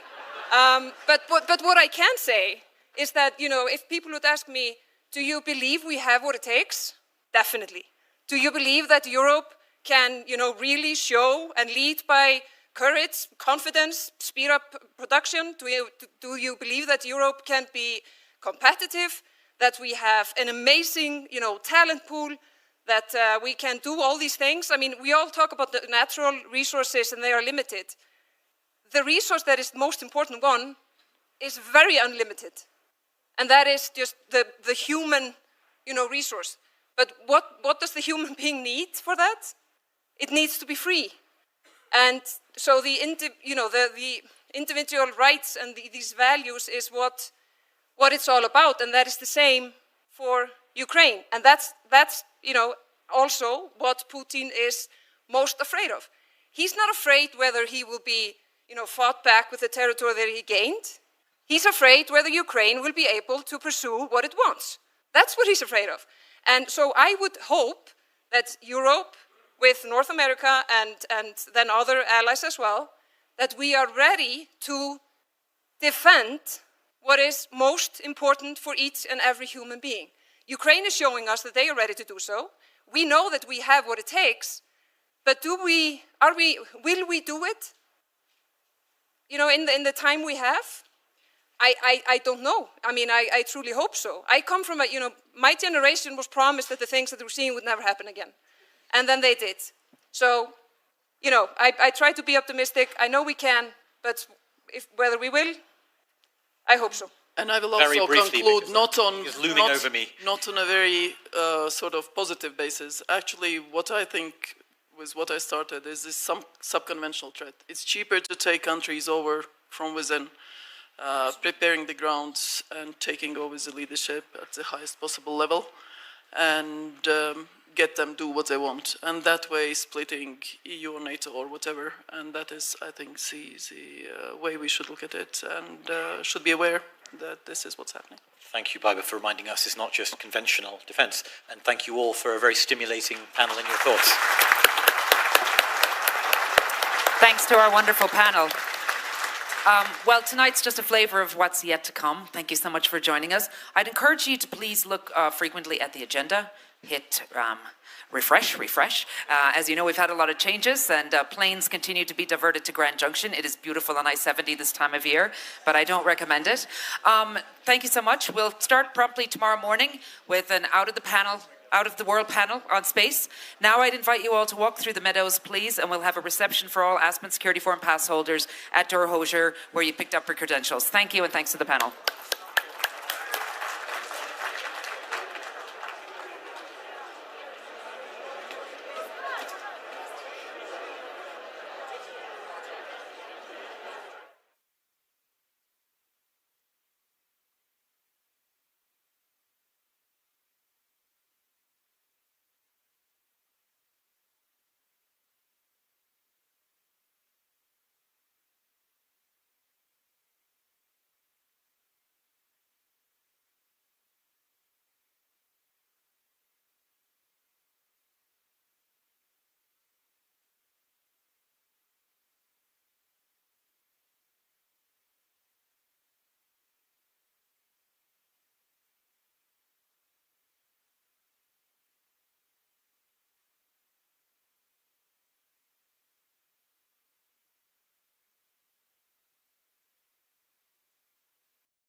Good afternoon. Great to see you, Prime Minister. This is Prime Minister's first visit also to China. And as Prime Minister. Yeah, as Prime Minister. I'm no stranger to China. No. I've come to China almost every year. And you speak the language, huh? Yes, we do. Yeah. And I think Singapore is also the largest investor in China still. Yes, we are.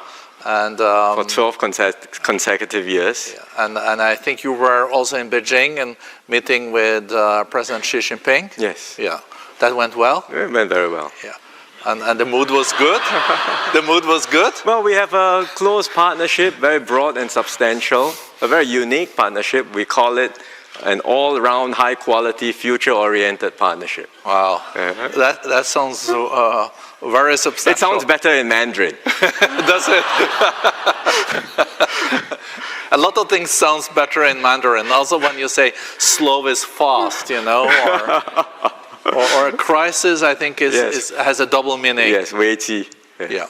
So maybe Prime Minister, I know that you have a few initial thoughts, and then we'll have a dialogue for half an hour. Sure. Well, thanks again, Birgit, for the introduction. I think we are meeting at a time of profound changes in the world. After the end of the Cold War, the world saw an unprecedented period of global integration, characterized by open markets, rapid trade, free trade, rapid movement of capital, goods, ideas, and people across borders. And this brought benefits to many people, and for a long time this vision held true. Davos embodied this vision, a vision that global integration would deliver peace and shared prosperity.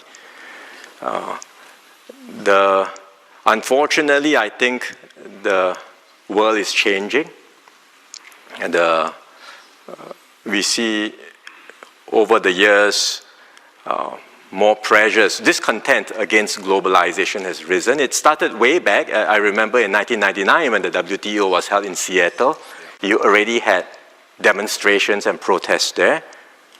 But since then, year after year, you see in advanced economies, cities being destroyed because factories are closed, livelihoods get disrupted, jobs are displaced. And in more recent years, because of COVID and the concerns over supply security, because of conflicts in Europe and the Middle East, now concerns about security have risen.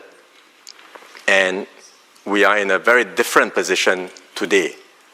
The global norms, global rules are weakening, global institutions are weakening, and economic nationalism is replacing win-win cooperation. For small countries like Singapore, we are worried because we have limited options, we have limited bargaining power, and we risk being marginalized. But even bigger countries, I think, will have challenges dealing and operating in such a new environment because it will be harder for everyone to deal with common threats, be it pandemics, climate change, or financial shocks. So I think our response has to be collectively to try and still harness forces that will bring people together, promote integration, bring down barriers, and strengthen multilateralism. Multilateralism that is more resilient, more inclusive, and better suited to the realities of our time. So Singapore will do our part in this endeavor, whether it's forging partnerships, updating global rules, or advancing dialogue, working together with partners like the WEF. The efforts may seem small and incremental, but if like-minded countries everywhere were to do our part, then collectively I think we can make a difference. And then step by step, hopefully we can lay the groundwork for a new and more stable global order in time to come. Thank you. I think Prime Minister deserves an applause for that. Picking up on your last point, what kind of order or more stable system could we foresee in the future? I think we had one world order after the Cold War, and that order is not really there anymore, but we don't know what is coming. The Premier lead this morning said we have to avoid the law of the jungle, or the jungle growing back. But how do you see this new system of cooperation? You could see a more multipolar system, but at the same time you see soft power replaced with strong power. You see interest spheres also being developed. So multipolarity is one thing, but aren't we seeing more a system of interest sphere? And that for smaller, medium-sized countries would be quite a challenge. It is going to be a challenge. I think, frankly, no one knows what this new order will look like. It's still very early days. We are in a period of transition and a period of evolution. There will be critics of today's system that say it's good that now the system is changing. But I would also say let's have a care. Let's not be too quick to cheer, because what is the alternative? So we have to think through very carefully how we can evolve a better system. And I'll give you two examples of global institutions that have come under pressure, but over the years have been able to reform and upgrade themselves. First, the IMF.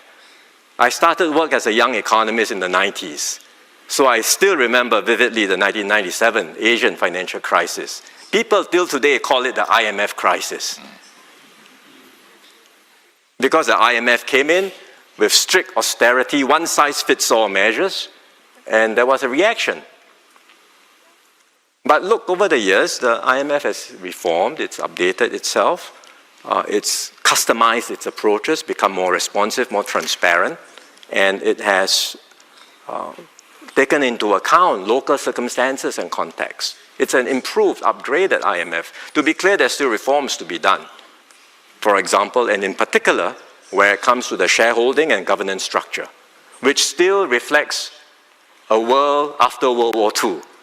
and needs to be adjusted to better reflect the realities of today's economy.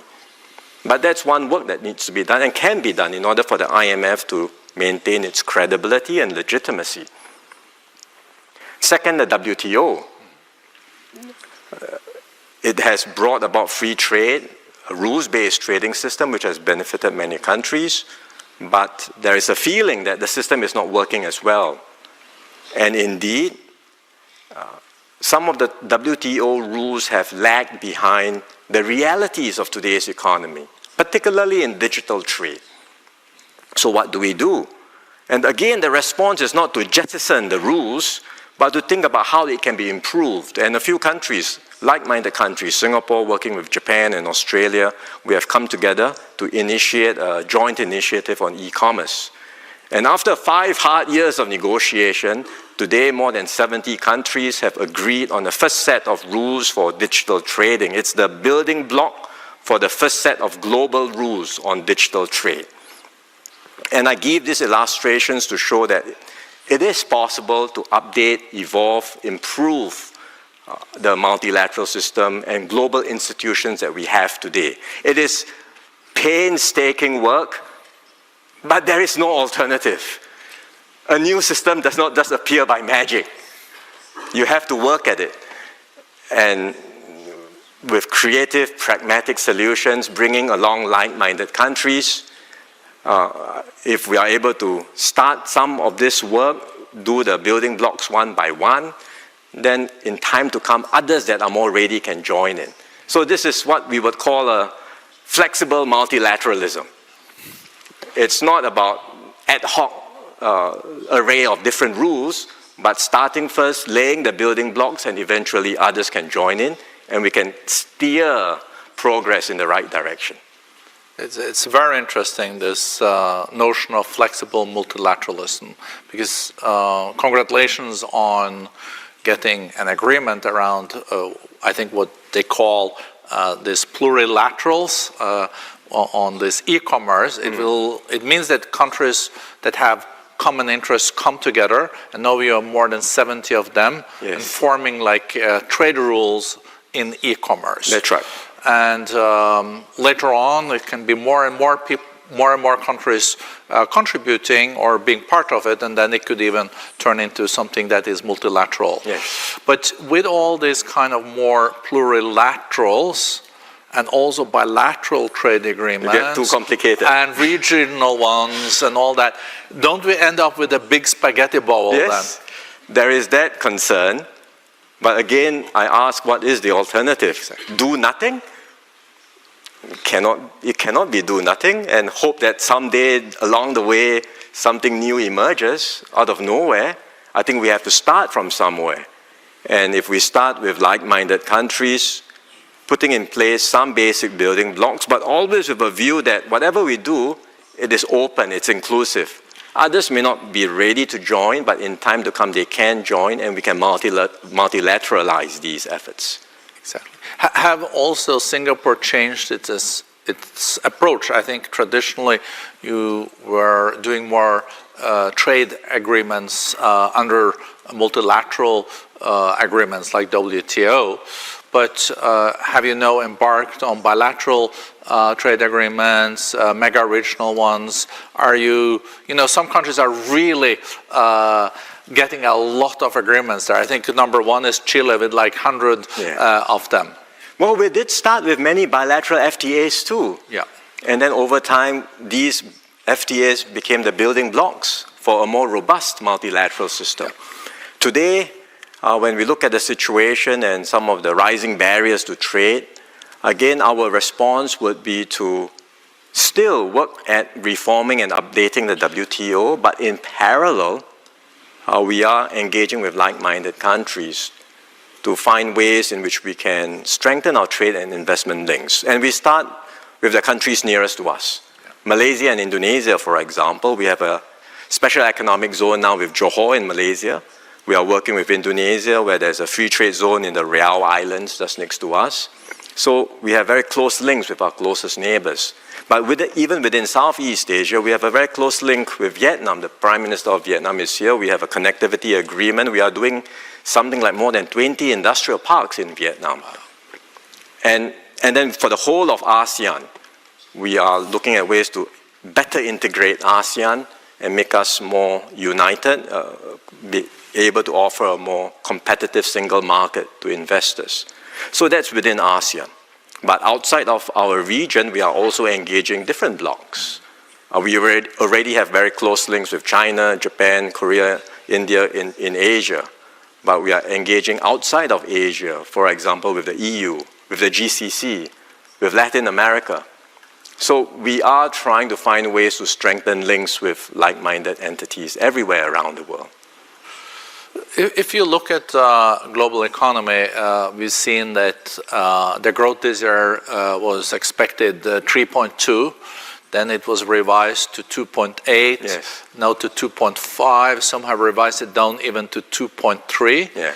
And WTO said the other day that on goods, they even expect maybe a contraction yes. of 1.5%. So trade used to be the driver of growth. I guess we need to find a different driver of growth moving forward. Could that be the new technologies? Could it replace trade? And how fundamental is the changing also on the trading landscape and the economic landscape? How do we avoid a sluggish growth for a decade to come like in the 70s? I think trade will still exist. There is a move towards security, resilience, greater self-sufficiency, but frankly, no one can be completely self-sufficient. Trade will still be around. Maybe it will not grow as much as it used to, but I believe there will still be trade, but the patterns of trade will change and evolve. Different supply chains, different configurations, and for Singapore, we just want to remain competitive and relevant and stay at the center of these evolving trade links. So trade remains relevant, but changing patterns. Technology will be a new driver, I'm quite sure of that. I think the move towards sustainability will also be another driver. We all want to decarbonize, we want to get to net zero, we will need to harness new sources of clean and renewable power. We need to decarbonize industries. So both technology, new technologies, especially digital technologies and sustainability will, I think, will power the economy of the future. It's interesting we heard it this morning too, that digital trade is growing 8%, yes. while seeing trade in goods, manufactured goods, is almost peaking. We also see services are growing much faster. Yeah. I guess this is relatively good news for Singapore, though, because you're strong in services and you're strong on the digital and technology side. We want to be strong in everything. But yes, we have some strengths. We have some strengths in financial services, logistics. We have some strengths in digital technologies, and we will continue to harness these strengths to stay competitive and relevant. Life is always difficult for a small country. History has never been kind to small nations. So we have to work extra hard compared to bigger countries to keep relevant and stay alive. But the 60 last years have not been that bad for Singapore, though. It's a miracle, isn't it? It's not, we think it's nothing short of a miracle, and so my mission is to keep this miracle going for as long as I can. And it seems like the voters in Singapore are approved by your policies. I think you increased your party's result with 6 percentage points. I'm very grateful for their mandate. Yeah, and not all incumbent parties can say that, at least not in Europe. I can't speak about politics in Europe.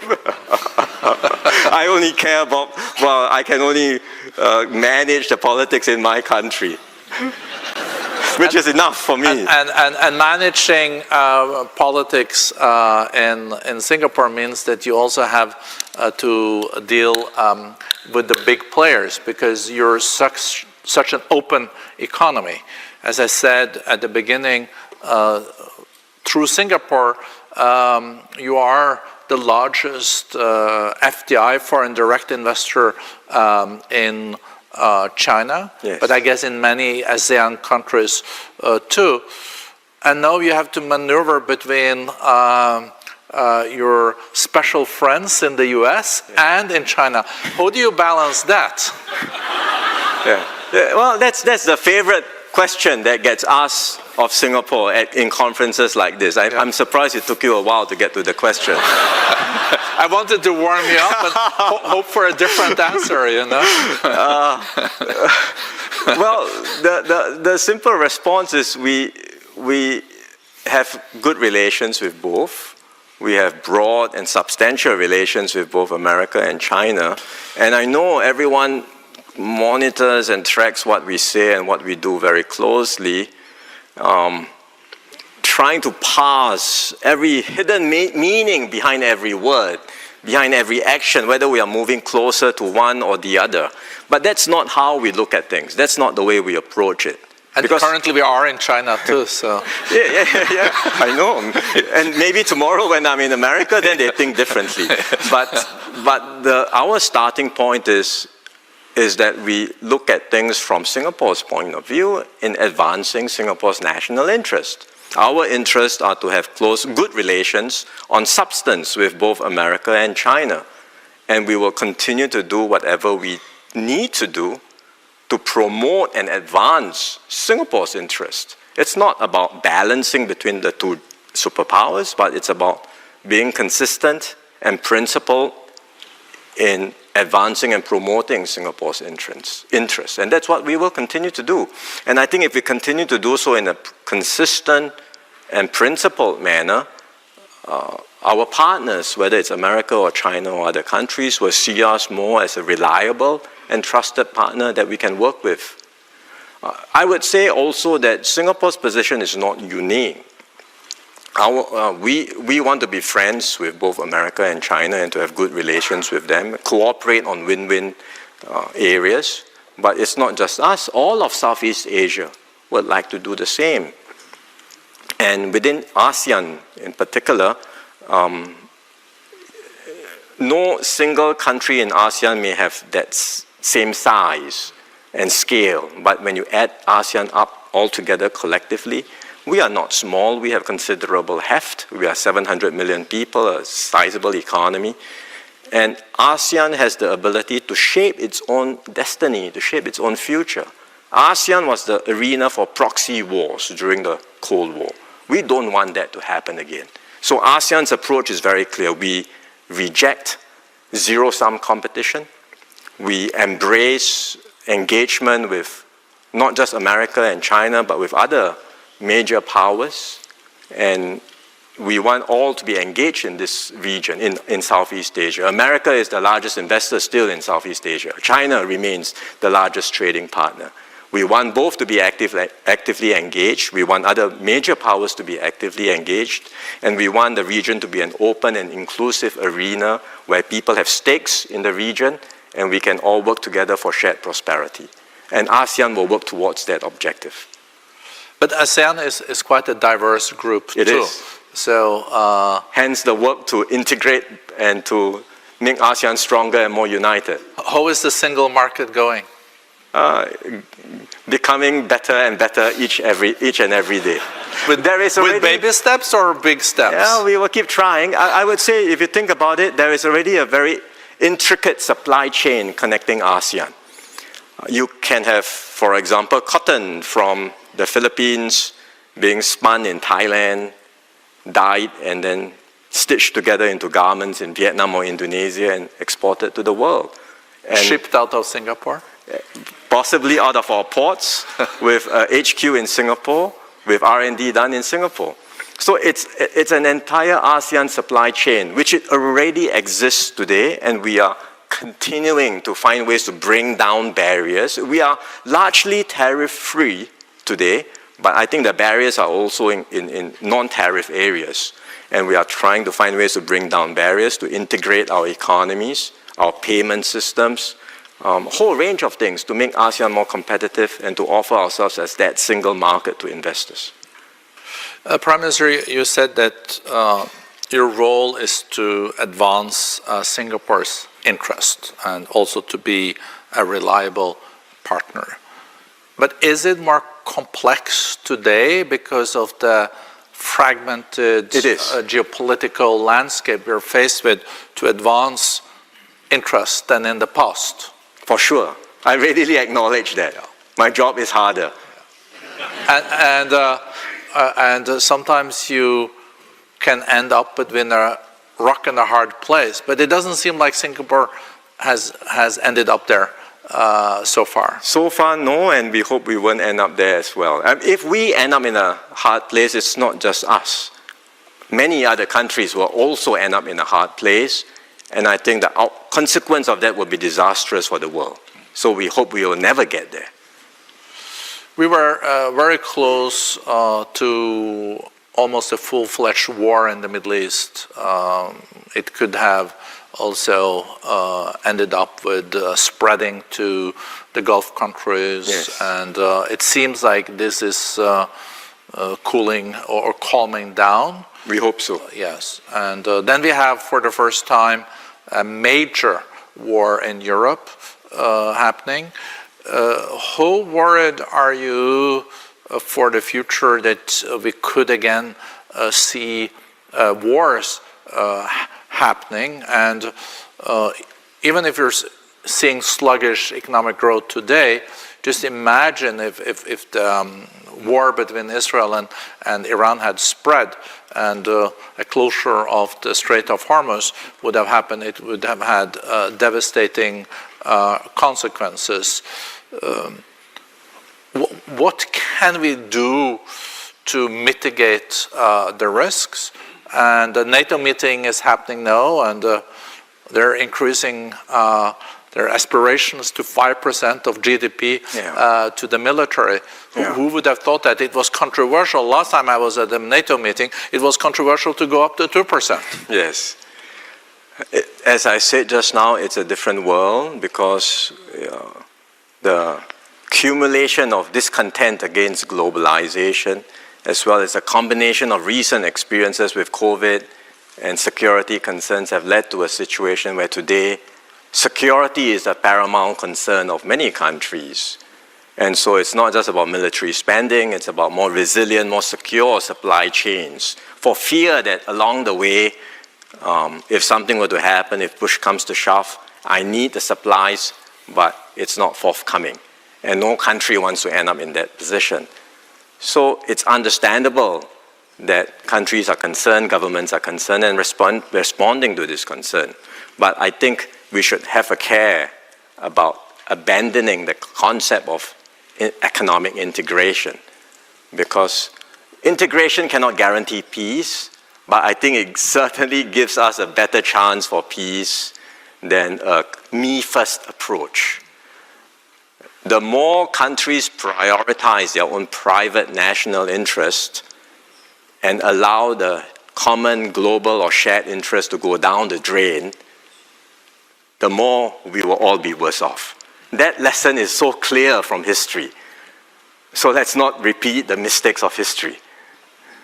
I think that's it's a very important reminder. Coming back to the tariffs and trade, what has your dialogue with the U.S. administration been so far? What is Singapore faced with? Oh, we got 10% tariffs. That is relatively good deal, though, isn't it? Oh. I heard about 140%, but I think that's no 50, isn't it? Well, if you look at the facts, we have an FTA with America. America has a surplus with us. So on the basis of the FTA and the fact on the trade balance, we should have a 0 tariff, not a 10% tariff. But I think America has decided that 10% is their baseline tariff, and they are probably not going to go below 10%. So we have been engaging the officials, but that I think is their sort of mindset at this stage. But I know that other ASEAN countries have higher tariffs than us, and they have been also engaging their American counterparts.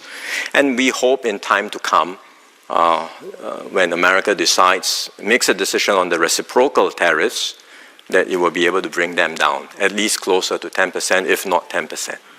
If indeed 10% is going to be the baseline applied to all countries.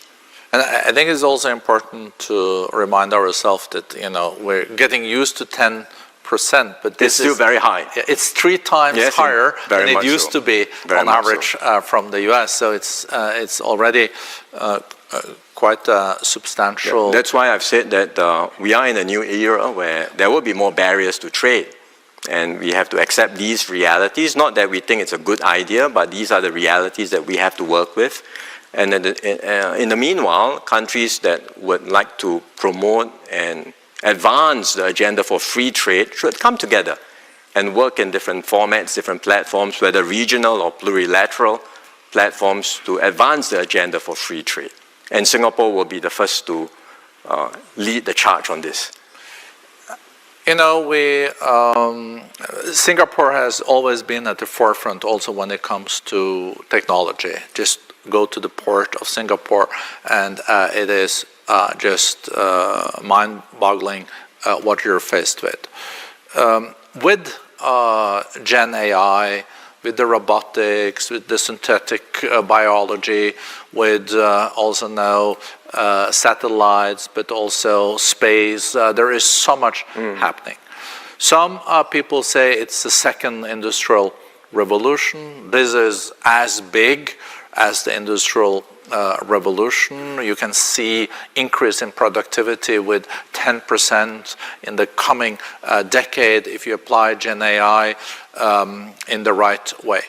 Could you, when we're getting now at the end of this dialogue, say something about how do you assess the magnitude and the paradigm shift we're faced with in these technologies, and how do you position your own country to be at the forefront? We think it's a major game changer. AI will be a major game changer. We, like all countries, would like to harness the benefits of technologies and AI to push the frontiers of our economy, raise productivity, and improve the lives of our people. But I would say that our focus is not just on what happens at the leading edge. There is a lot of media attention on where are the breakthroughs, which are the next unicorns, which are the next when will we get AGI, to materialize? All these are important conversations, no doubt. Or a DeepSeek in Singapore. Maybe, but we would like to harness AI in a different way, which is to make sure that the benefits are broad-based. Get every Singaporean, every company to really make full use of technology to improve and uplift themselves. And I'll give a simple example. When we embarked on our computerization drive in the 1980s, we had very few computers. My family, we weren't rich enough to have a computer, but the government made computers easily accessible to every Singaporean in community centers so we could learn, get used to it. In school, we had a computer club. It was very popular. Many of us would go there to play computer games, no doubt. But along the way, we learned and we got familiar. And it's not just at the top end. Everyone became familiar with computers very quickly. And we could harness computers and new technologies to improve our lives, to be more productive, and to transform society. In the same way with AI, let's not get too obsessed with what's happening at the cutting edge.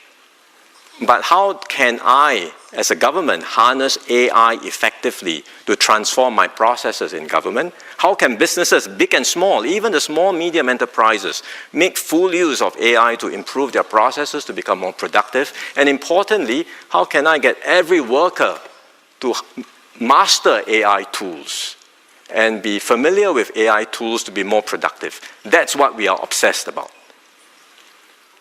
I think that's a great aspiration. It's also about wealth trickling down, yes, and everyone benefiting from it. And I think that when I followed the election also in Singapore, I think at least my interpretation is one of the reasons why you did so well is we were addressing also practical challenges for the people in Singapore. It has to be. It has to be. I mean, the housing prices and all this. A nation's progress has to be shared, felt, and experienced, and translated into improvements in the lives of people day by day. If it does not, there will be a disconnect, and the compact gets undermined, and societies don't hold together.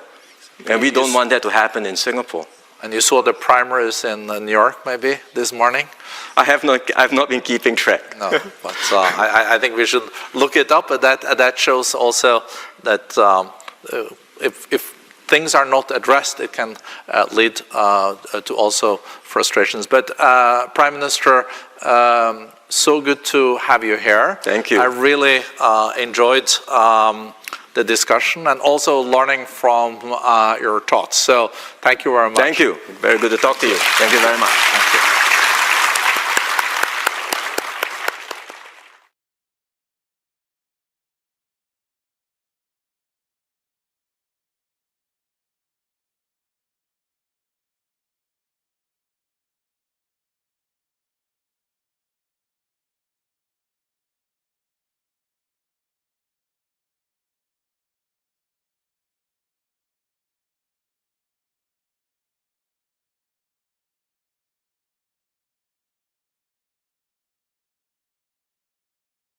Good afternoon. Afternoon. Great to see you, Prime Minister. Thank you. And we're so privileged to have the newly re-elected Prime Minister, Lawrence Wong, with us of Singapore. This is Prime Minister's first visit also to China. And as Prime Minister. Yeah, as Prime Minister. I'm no stranger to China. No. I've come to China almost every year. And you speak the language, huh? Yes, we do. Yeah.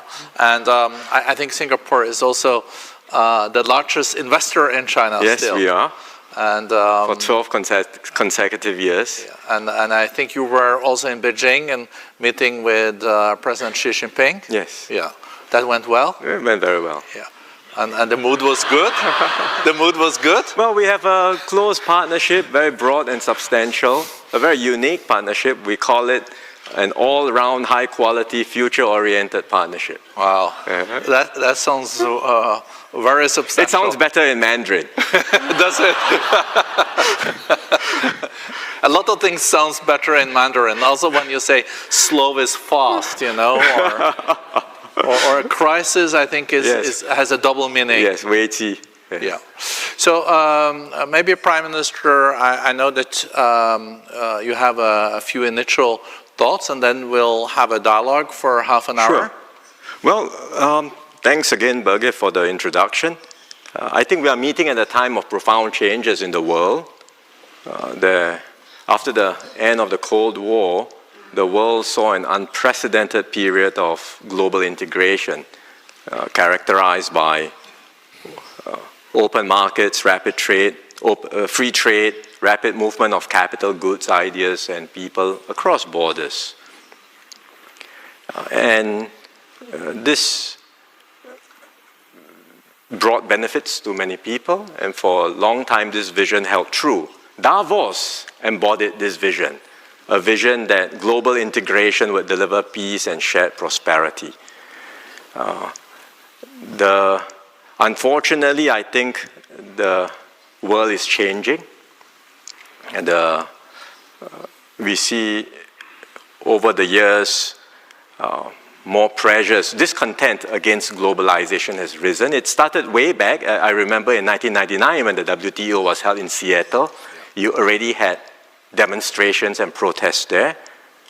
But since then, year after year, you see in advanced economies, cities being destroyed because factories are closed, livelihoods get disrupted, jobs are displaced, and in more recent years, because of COVID and the concerns over supply security, Because of conflicts in Europe and the Middle East, now concerns about security have risen, and we are in a very different position today. The global norms, global rules are weakening, global institutions are weakening, and economic nationalism is replacing win-win cooperation. For small countries like Singapore, we are worried because we have limited options, we have limited bargaining power, and we risk being marginalized. But even bigger countries, I think, will have challenges dealing and operating in such a new environment because it will be harder for everyone to deal with common threats, be it pandemics, climate change, or financial shocks.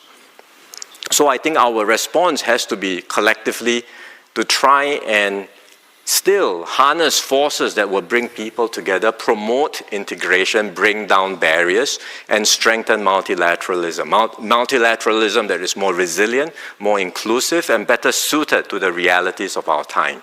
So Singapore will do our part in this endeavor, whether it's forging partnerships, updating global rules, or advancing dialogue, working together with partners like the WEF.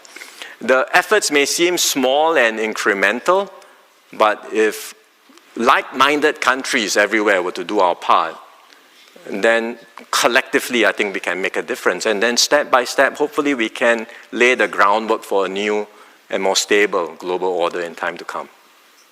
Thank you. I think Prime Minister deserves an applause for that.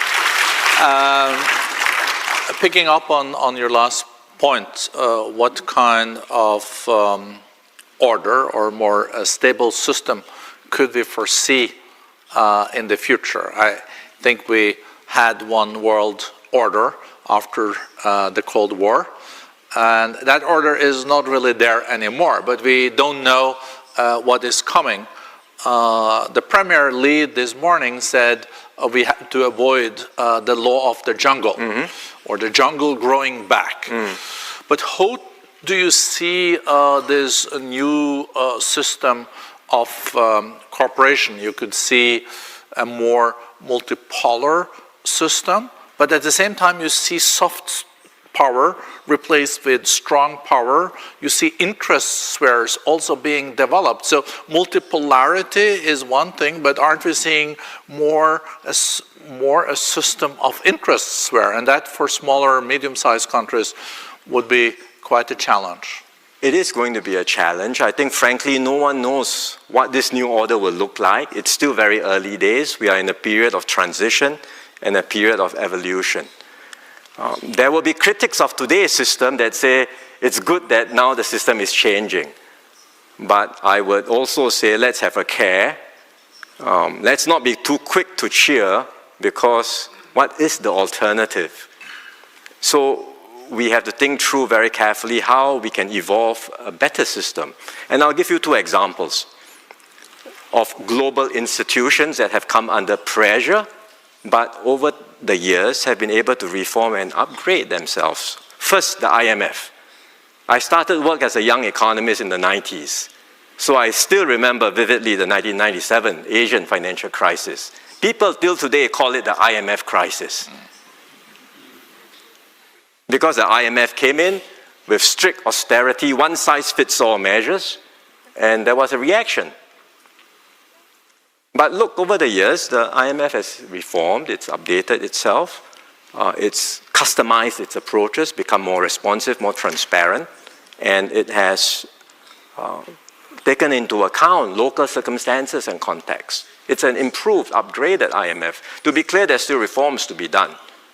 For example, and in particular, where it comes to the shareholding and governance structure, which still reflects a world after World War II and needs to be adjusted to better reflect the realities of today's economy. But that's one work that needs to be done and can be done in order for the IMF to maintain its credibility and legitimacy. Second, the WTO. It has brought about free trade, a rules-based trading system which has benefited many countries, but there is a feeling that the system is not working as well. And indeed, some of the WTO rules have lagged behind the realities of today's economy. particularly in digital trade. So what do we do? And again, the response is not to jettison the rules, but to think about how it can be improved. And a few countries, like-minded countries, Singapore working with Japan and Australia, we have come together to initiate a joint initiative on e-commerce. And after 5 hard years of negotiation, today more than 70 countries have agreed on the first set of rules for digital trading. It's the building block for the first set of global rules on digital trade. And I give these illustrations to show that it is possible to update, evolve, improve the multilateral system and global institutions that we have today. It is painstaking work, but there is no alternative. A new system does not just appear by magic. You have to work at it. And with creative, pragmatic solutions, bringing along like-minded countries, if we are able to start some of this work, do the building blocks one by one, then in time to come, others that are more ready can join in. So this is what we would call a flexible multilateralism. It's not about ad hoc array of different rules, but starting first, laying the building blocks, and eventually others can join in, and we can steer progress in the right direction. It's very interesting, this notion of flexible multilateralism, because congratulations on getting an agreement around, I think, what they call these plurilaterals on this e-commerce. It means that countries that have common interests come together, and now we have more than 70 of them, and forming like trade rules in e-commerce. That's right. And later on, it can be more and more people, more and more countries contributing or being part of it, and then it could even turn into something that is multilateral. Yes. But with all these kind of more plurilaterals and also bilateral trade agreements, they get too complicated, and regional ones and all that, don't we end up with a big spaghetti bowl then? Yes, there is that concern. But again, I ask, what is the alternative? Do nothing? It cannot be do nothing and hope that someday along the way something new emerges out of nowhere. I think we have to start from somewhere. And if we start with like-minded countries, putting in place some basic building blocks, but always with a view that whatever we do, it is open, it's inclusive. Others may not be ready to join, but in time to come they can join, and we can multilateralize these efforts. Exactly. Have also Singapore changed its approach? I think traditionally you were doing more trade agreements under multilateral agreements like WTO, but have you now embarked on bilateral trade agreements, mega regional ones? Are you know, some countries are really getting a lot of agreements there. I think number one is Chile with like 100 of them. Well, we did start with many bilateral FTAs too. Yeah. And then over time, these FTAs became the building blocks for a more robust multilateral system. Yeah. Today, when we look at the situation and some of the rising barriers to trade, again, our response would be to still work at reforming and updating the WTO, but in parallel, we are engaging with like-minded countries to find ways in which we can strengthen our trade and investment links. And we start with the countries nearest to us. Yeah. Malaysia and Indonesia, for example, we have a special economic zone now with Johor in Malaysia. We are working with Indonesia, where there's a free trade zone in the Riau Islands just next to us. So we have very close links with our closest neighbors. But even within Southeast Asia, we have a very close link with Vietnam. The Prime Minister of Vietnam is here. We have a connectivity agreement. We are doing something like more than 20 industrial parks in Vietnam. And then for the whole of ASEAN, we are looking at ways to better integrate ASEAN and make us more united, be able to offer a more competitive single market to investors. So that's within ASEAN. But outside of our region, we are also engaging different blocs. We already have very close links with China, Japan, Korea, India in Asia. But we are engaging outside of Asia, for example, with the EU, with the GCC, with Latin America. So we are trying to find ways to strengthen links with like-minded entities everywhere around the world. If you look at global economy, we've seen that the growth this year was expected 3.2. Then it was revised to 2.8, yes. Now to 2.5. Some have revised it down even to 2.3. Yeah. And WTO said the other day that on goods, they even expect maybe a contraction yes. of 1.5%. So trade used to be the driver of growth. I guess we need to find a different driver of growth moving forward. Could that be the new technologies? Could it replace trade? And how fundamental is the changing also on the trading landscape and the economic landscape?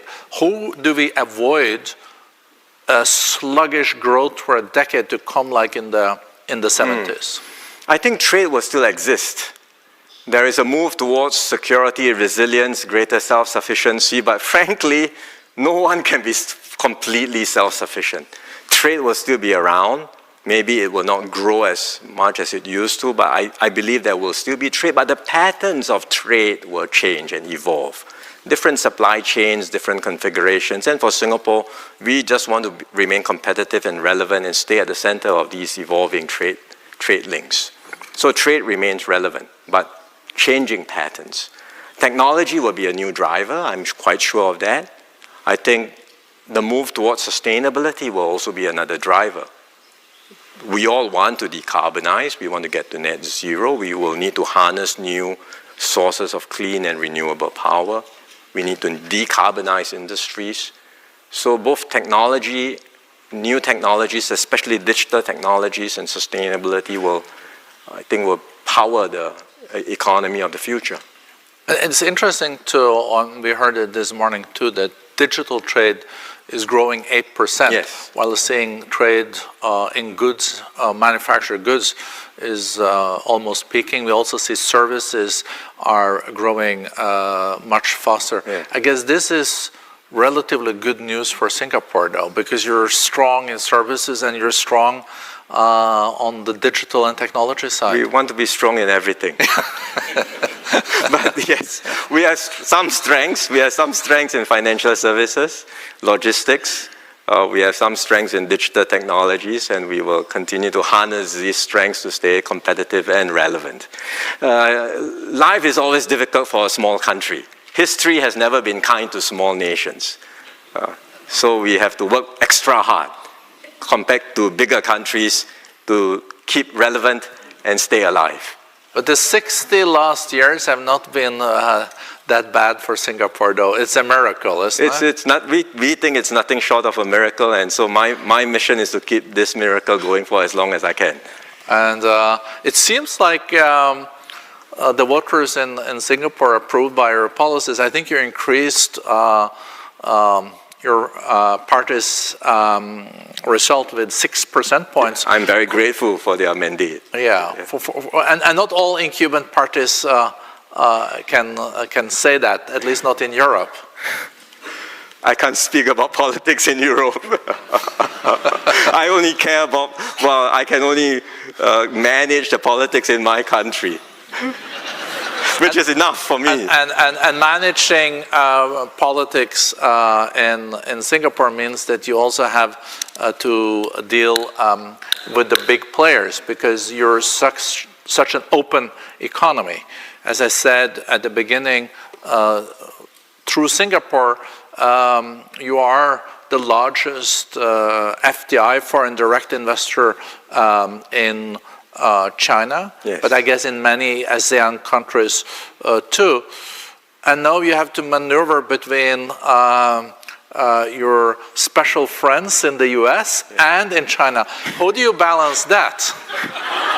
Yeah. Well, that's the favorite question that gets asked of Singapore in conferences like this. I'm surprised it took you a while to get to the question.